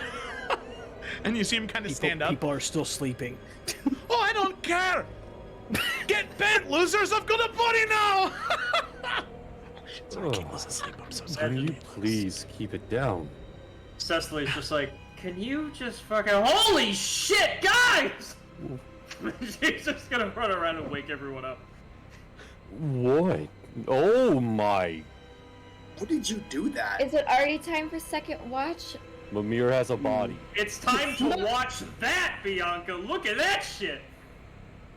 That's... How did... Yay! What happened? Ask him! Arnast is really awesome is what happened. He's a legend. He is a legend. Legendary. Mimir doesn't have an amulet thing though to keep himself warm, does he? Now, however, Suni, if you were to activate Divine Sense, Mimir is considered undead, so he is unaffected by the elements. Wow, we've been friends with I see this as a total win! Was he already considered undead? He was Yes. with the head. Yeah, okay. So, Odin kept him alive with necromancy, I guess would be the... Yeah, that only makes sense. So that's definitely another reason that Suni did not vibe super well with Head of Mimir, because he can like smell undead. So He like that's smells probably like evil. Now you smell it even more. There's more undead. Off of undead, everyone's favorite. Oh my gosh. My favorite scented candle. I'm Undead gonna go waft. back. I'm going to go back to sleep. Well, it's Bianca time for will second live. watch, so Celebrate don't do that. Hopefully with death before safe as Oh. well, so. Right. Well, if it's time for second watch, she'll get up. But she was gonna get up anyway, and once Mimir is standing, since Mimir and her have been buddy, she'll give him a hug and be like, "Yay! You don't have to hang the belt anymore." I know. It's quite nice, honestly. Oh, now I get to walk again? I might have to figure out. You see his legs kind of wobble a little bit as he falls back down. Yeah. That's going to take a little bit of getting used to. Oh my God, Varnas. That's. I mean, I didn't know you could regrow a whole body. I thought it was just limbs. I wasn't sure either, but I thought if I could, I had to while I had the opportunity. And just looking over to Mimir, he'll just raise a hand for a shake. No, Mimir will definitely shake your hand in return and be like, "Thank you, laddie. Thank you so much." There is one small caveat to this. Boy. Nah, just might send to you every now and again with some questions. Of course. Be flattered to answer for the man who returned my body to me. Look at I'm gonna that. see if this is still real on third watch. Good night, y'all. Good night, Cecily. Vornas will also turn in. Yeah, just so all of you are aware. Mimir spends the rest of the night trying to relearn how to walk. Yeah. Feeling better. He just Does he look like a newly born deer? It's yeah, just like, it's like a fowl. He's just like Oh, yeah. actually, about what it Ajax is. is gonna walk over to him and say, "Here, use this for the time being." He's gonna let him use his spear to use as like a cane to help himself walk. This helps. It does. Hopefully, I won't need it the whole time. I feel like you need it a bit more than I do. Gonna If be I'll need it, I'll get it. gonna be entirely honest. I hope Varnast isn't too terribly offended, but I'm not quite the fighter. I'm more of a learner, a reader. So not useful in a fight, but I know things. Well, definitely don't feel obligated to come in to the fight. But You can maybe, help us plan in the morning. and maybe Ajax can carry you. That would be nice of Ah. Ajax. It's like training wheels, you know? Right. Sure. I'll Alright. carry you. Oh, thanks, Ajax. Bianca's How, like, how big is Mimir? Like, how tall is he? satyrs. He's not super tall. Yeah, no, he's maybe, he's older, so he's maybe 5'5". Okay. All right. That's still Just that's to a get whole more- ass person. Just to get more random information out of you, how much does he possibly weigh? He's got, you know, That's rude to ask. he's got those goat haunches, so I'm gonna say like 190 pounds. Oh, okay. Nice. All right. Like thighs or calves, I guess. All right. So, Bianca, Ajax, as you settle in for your second watch of the night, as the two of you begin to get ready to talk, I need both of you to make perception checks. Of course. Perception. One dice. Are we both bad at perception? No, 19 plus 6. Oh, nice. 15 25. Okay. straight plus nothing. Alrighty. If the two of you notice anything, I will be sure to let you know. But otherwise, the watch is yours. All right.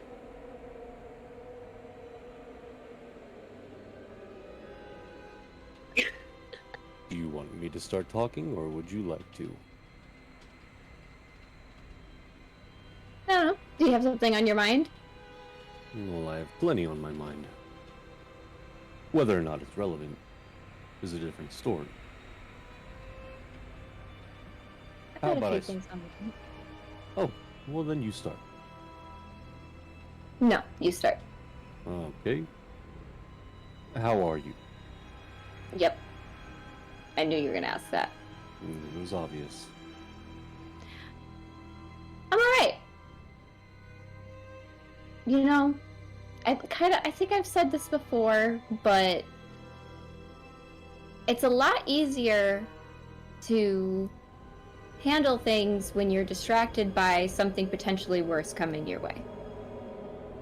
And not only do we have to, like, there's like two ginormous problems that we gotta solve.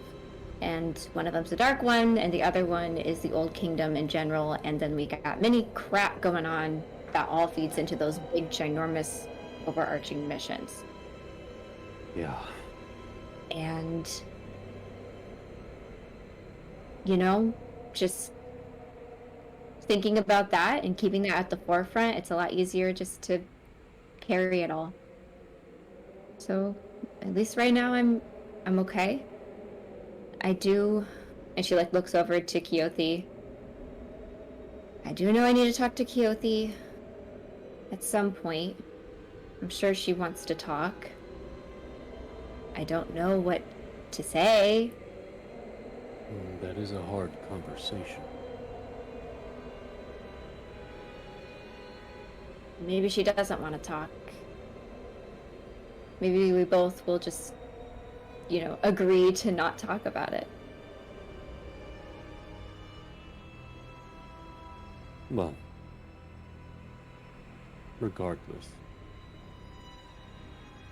I'm going to be honest, I believe Keothi, and when I saw her the other day, she probably wants to talk at some point. Just let it happen when it happens. Yeah. It should be in her own time, because... And yours as well. Yeah, but I wasn't the one that just came back to life. That is true. And But about to you are go... the one who lost something. I mean, she lost something too. We both lost a lot. Yeah. And we both gained something. Well, to turn this conversation a little bit more happy, have you been doing your training? Or at least on your own time? Admittedly, I've been doing more political endeavors rather than physical. Well, I understand that. And I got to talk with Varnast. Hmm. And I feel a lot better. I mean, obviously everything is still horrifying and scary. But I'm pretty hopeful right now that if I keep some main things at the forefront in my mind and keep the people that I trust closest, that it will work out. Not perfect or anything, but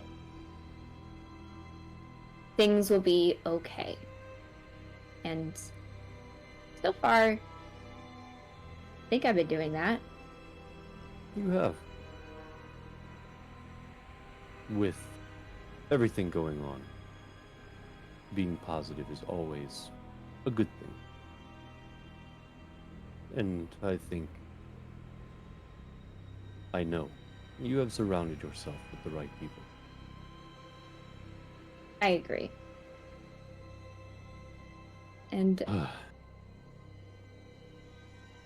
I'm also trying to figure out how the Raven Queen will loop into this again, because I'm such a part of her now. And then I was thinking about even just her title of queen. I mean, I know she's a god, but she herself has the title of queen, and now I'm thinking She is a queen in a different sense. Yes, but I feel like there's aspects that I can learn from there still. I'm trying to, I mean, with Alec and with the king from the dwarves that we just met. And now I'm thinking from the Raven Queen. Guidance from any and all areas, I think, is important. And I guess that's part of me trying to make balance of my life, is just not being biased. I'm kind of rambling right now, but I don't know. I'm trying to be well-rounded with everything. He's going to put his paw hand on your shoulder. It's going to work out. I can tell that you're stressing yourself out. Just try to stay in the here and now, and what is currently our goal. One day at a time. Right. It's not worth thinking about what can happen 2-3 days from now. Think about today, and possibly the morning. Well, there is one more thing. And sorry, but I'm thinking about not the here and now with this. Okay. And she will, the signet ring that she has on her hand, she'll like twist it around. I don't have an heir.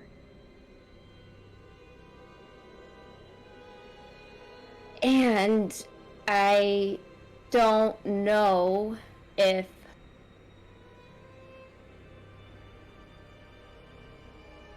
I'll make it. Not like I'm expecting to die. We've But had what this happens- conversation before. Yes, but this is gonna be different. All right, I'm listening.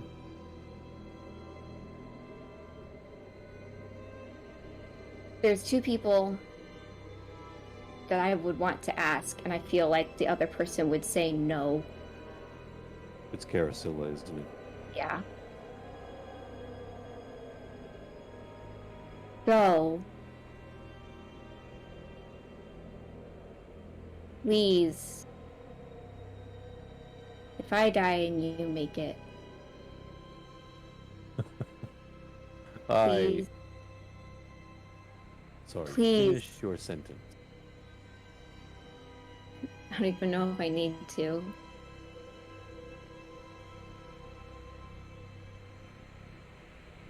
You are from here. You know my family. You've known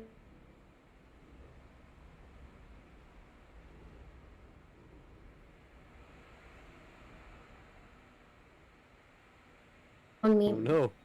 Oh, I'm there you back. are. Okay, I'm back. I'm back. Okay, she said, "You're from here. You're from Belka. You know how to lead. You know me, and you know my family. No, we're not related, but you're the best that I got. And not even just that, you're what I think would be good in my place. And again, I'm not expecting to die. I don't want to die, and I will fight for my life, and I'll fight for this kingdom, but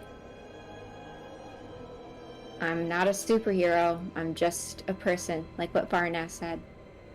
No one's actually a legend. We're just people. So it's a possibility. And so this is my formal request.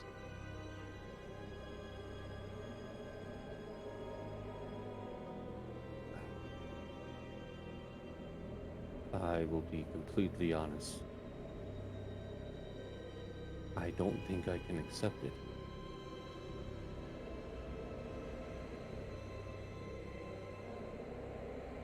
I can't.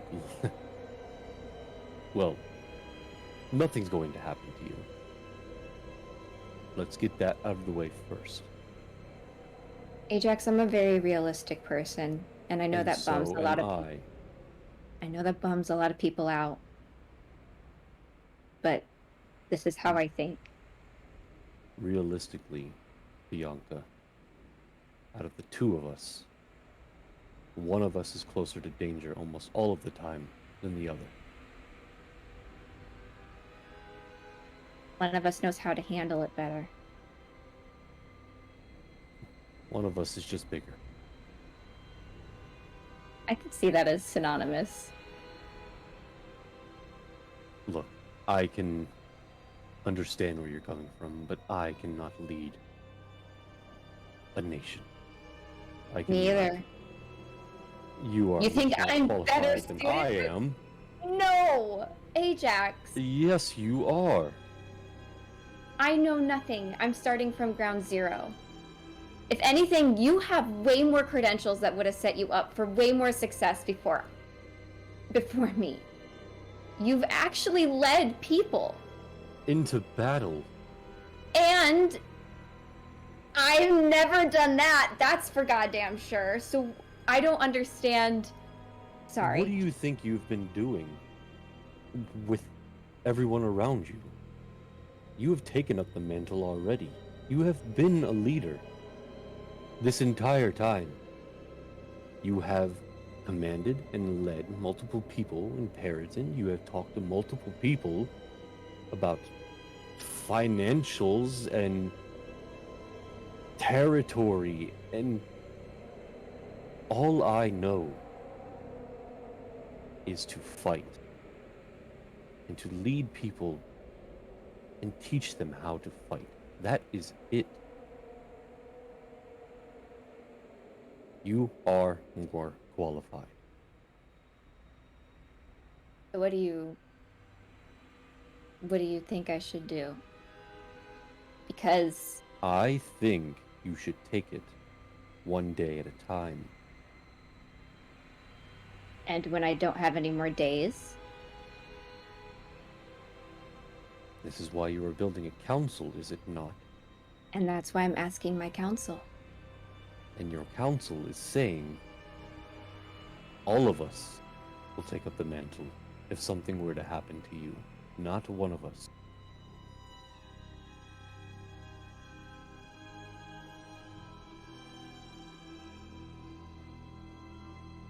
Okay. Now you're making me think you need to stay in the back. No, Of but course. thanks. You're talking No. about... Oh, all right. This is the part that I didn't miss. Was your stubbornness. All right. No, I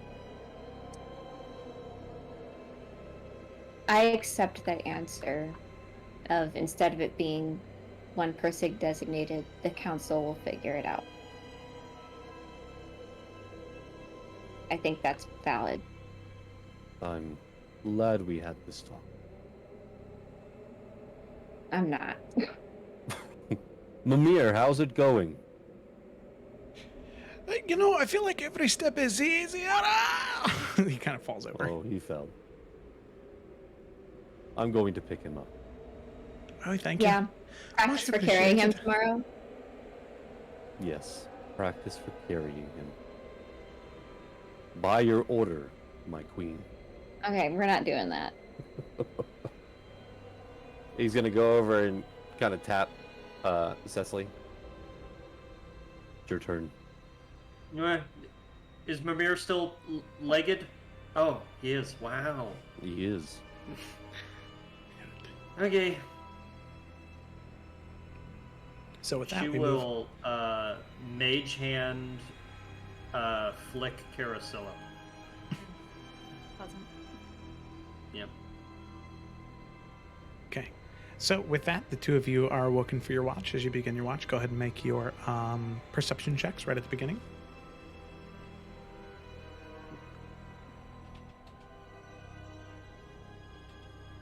Hell yeah. I got a filthy. Got one more than you. 21. Alrighty. So the two of you are both very perceptive on your watch. You are focused, tuned in case anything comes up. If you do see anything, I'll let you know. But other than that, the time is yours.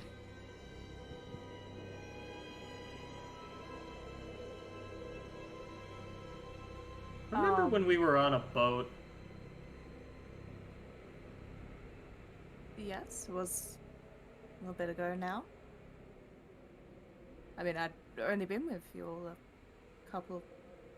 I don't even know of a night at that point. Either way, it was early on. These days were a blur, I was tired enough as is.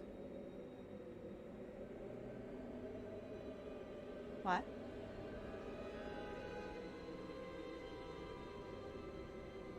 Just thinking how different I was back then. Everyone, really.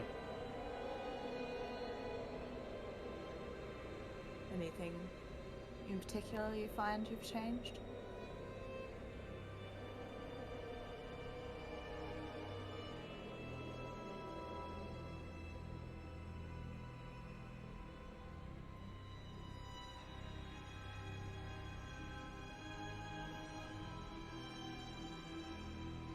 I definitely don't hate talking to you as much, so that's definitely the big number one.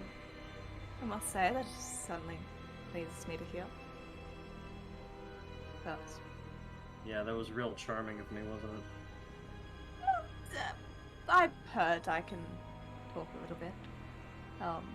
Perhaps a bit more than the average person would. I don't need to take that personally. I mean, someone's gotta when we're meeting all these strangers who have info and questions. I suck at it. Suni and I went gardening this one day back in Loshar, and he made me do the talking. Oh my god. Went terribly. Well, if I can be a bit forward, I think it is hard to have a conversation with people when you're trying to yell through a wall too often than not.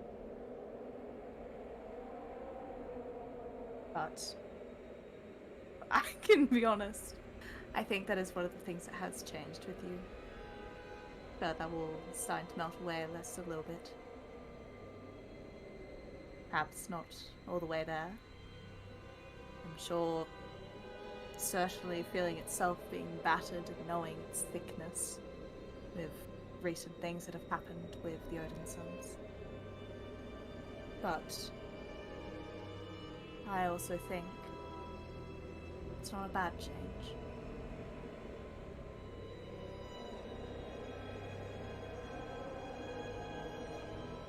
You remember the sky? That one night we were on watch, it's all these beams of light showed up in the middle of nowhere. Dead of night. I remember. And then when we were in Loshar, I remember that if you sang, the mountains harmonized with you.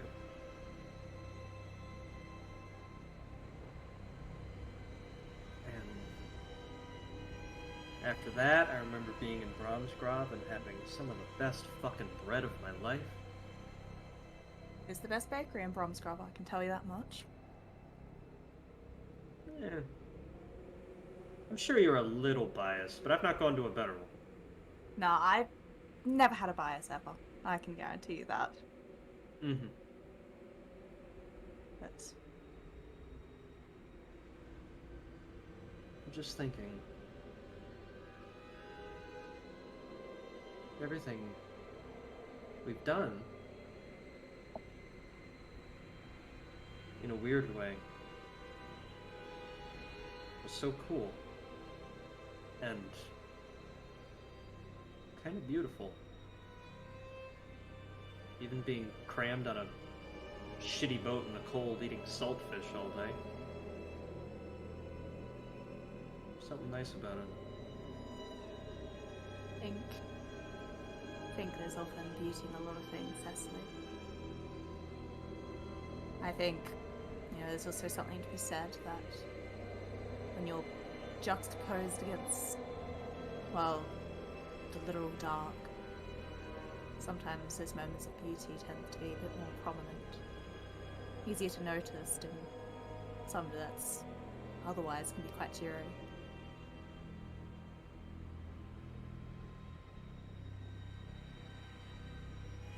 I've always had a hard time noticing it. Just can't help but worry about, all the shit we're in. We don't need to go over it, you're here too. But even right now,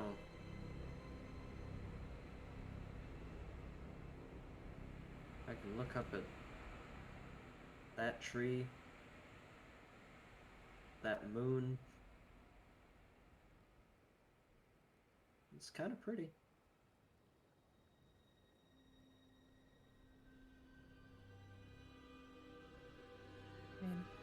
I guess I only have to agree with you there. Makes it all worth it, doesn't it? A reminder of what there is. Be difficult to persuade yourself against the darkness, to fight against it when it seems that all there is it. And at that point you're just fighting existence. But it's things like the moon. Hell, even the snow, if you look at it right, some of the light from the campfire. It's still beauty and light and all of it.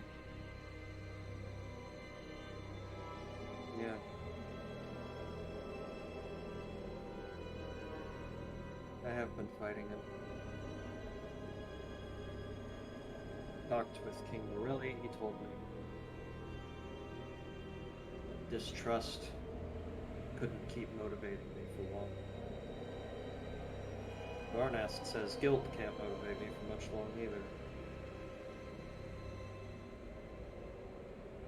I'm looking for something. Trying to let things in now. Anyway,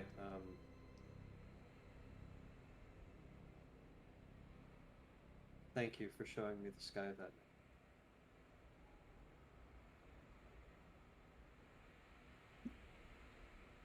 I think sometimes we forget to look.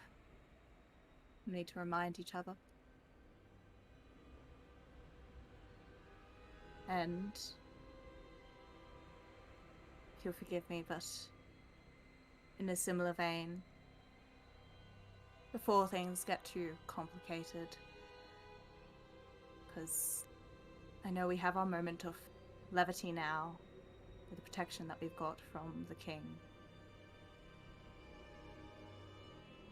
But still just want it to be said that perhaps there can still be beauty in Fjarlith, in the Odinsons. And I'm not going to try and convince you right now. I know that that will fall on deaf ears and I won't blame it. And I know right now it's at the darkest of the night. But perhaps there are some glints of light there. And I know that you thought you found one with Boulder, or at least what we thought was Boulder. Must admit, I thought he was going to be on our side too.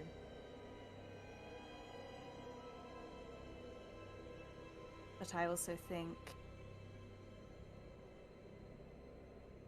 it's a dangerous thing to just close your heart off to that entirely. Especially when I wonder how much the Odinsons are hurting from Loki right now as well. Maybe not equal. I wouldn't be surprised if Odin still causes more suffering than he does, but I just wonder. And I remember you saying that even before everything happened with Boulder, that if you could get him on side now, then later down the line still find a way to raise all of Radaleth. But I still, even after all of it, I would caution against that, Cecily. After all, it's rain, softness that grows flowers, not thunder. And I wonder how much of your energy in trying to take down Odin, to deal with Fjarlith, how much of it could have instead have been spent doing things like you have in Periton, looking out for people, making sure that people who have been hurt have a place to land. You're never going to remove all the hurt in the world. I don't know that that's possible. And so maybe we shouldn't try.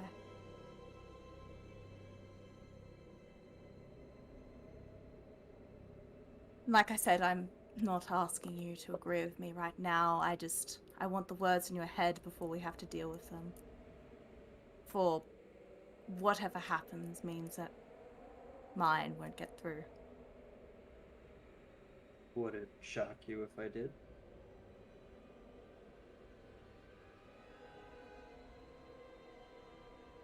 Not entirely deaf, Araceli. I listen once in a while, okay? I'm not saying that either. I know you do, but I also know that with things being as personal and as large scale as they have been, I think even the greatest listener can close their ears to things sometimes. You're right. But I would be thankful if you did listen.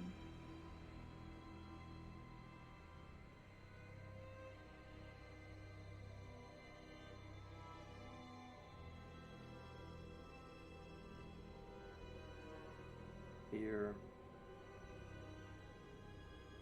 distrust. That was my fuel for a while. But I'll admit when I'm wrong. It's not working anymore. Even when I'm right, there's no satisfaction in being right. I don't want to be right anymore. I want to be proven wrong. Fear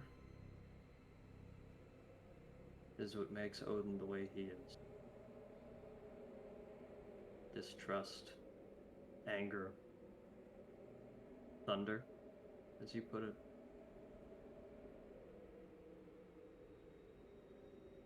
And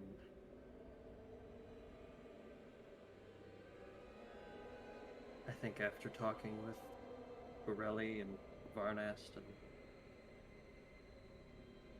everyone, really, I think I get it now.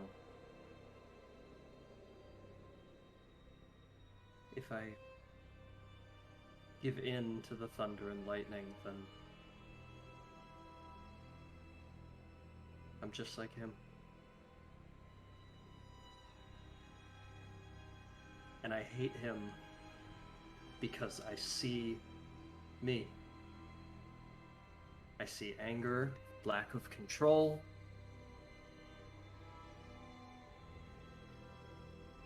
And I fucking hate it.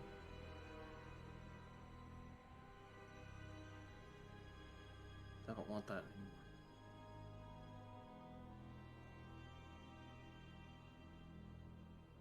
I think every day I'm still around, all of you deserve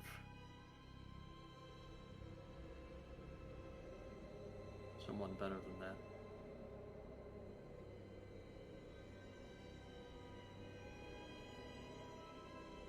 And she'll just spend the rest of the watch kind of looking up at that spot in the sky she'd pointed out earlier. So I suppose, as a final note to all that, what is worth, I think, he was certainly miles away from being what he is. And I think you'll stay away from where he is, what he is. I don't doubt it. But I wonder, with those similarities that you've noted between the two of you, if there's a way to get him away from where he is. He is trying to stop the end, after all. And I think that is what we are trying to do too. Just two different versions, two different understandings of it. And how much more of a difference there is in that.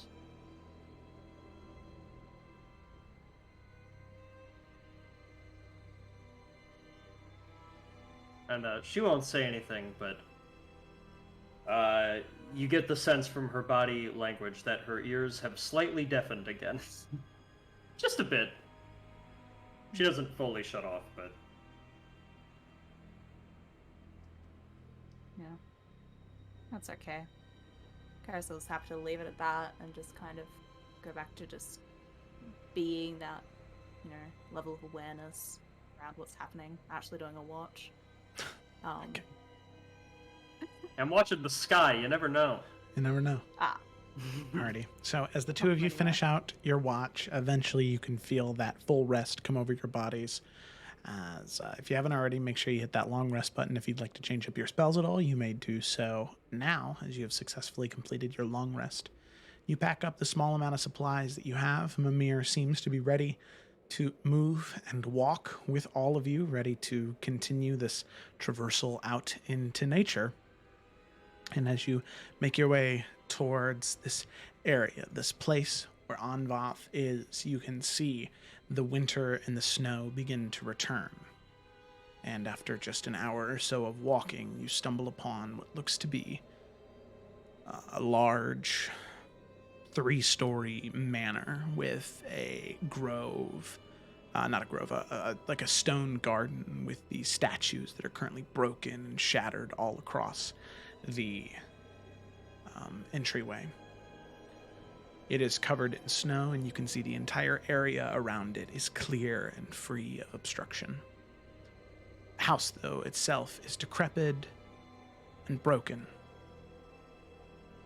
But you can hear, coming from the inside, there is light, there is noise, there is life. Not that of pain and suffering, but it sounds like that of a party. You can hear voices and stringed instruments.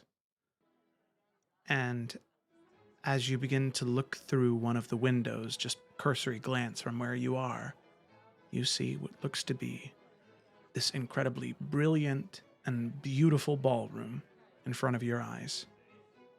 It seems as though no one has noticed you yet, but there are hundreds of people within this house. Hundreds of people dancing, drinking, eating, and having a wonderful time. And that is where we're going to go ahead and end tonight's session. Thank you for hanging in there for a little bit of extra time. We really appreciate it. Thank you once again to the Knights of Silver Moon for the huge raid. And if any of you are still here, we really appreciate the raid. That was very kind of all of you. And I just think that's it's incredibly nice. Thank you, NW Merchant, for the GG and the little dancing Pokemon right there. That's awesome. So thanks so much for watching, everybody. Be sure to tune in on tomorrow. We'll probably have some video game streaming things going on, just because we're not having any Tales of Everin tomorrow, or maybe on Saturday for the Isles of Iverion, or next Tuesday for the continuation of the Salamander Coast. So or Sunday, that's right. For Buried Time, a new mini campaign that is being DM'd by Mark, and some of the faces you see here are playing in it. It's a good time. So be sure to check out that. New campaign. Got a lot of stuff going on. New campaign. So thanks for watching, everybody. Greatly appreciate the support. If you're still hanging out here, or you just got here, feel free to follow. Mark dropped the Discord link. If you missed any of the session, feel free to go onto YouTube. It'll be available next Tuesday at 11 a.m. Central Standard Time. And you can see the whole backlog there. So thanks for watching, and that is it. So we will see you next time.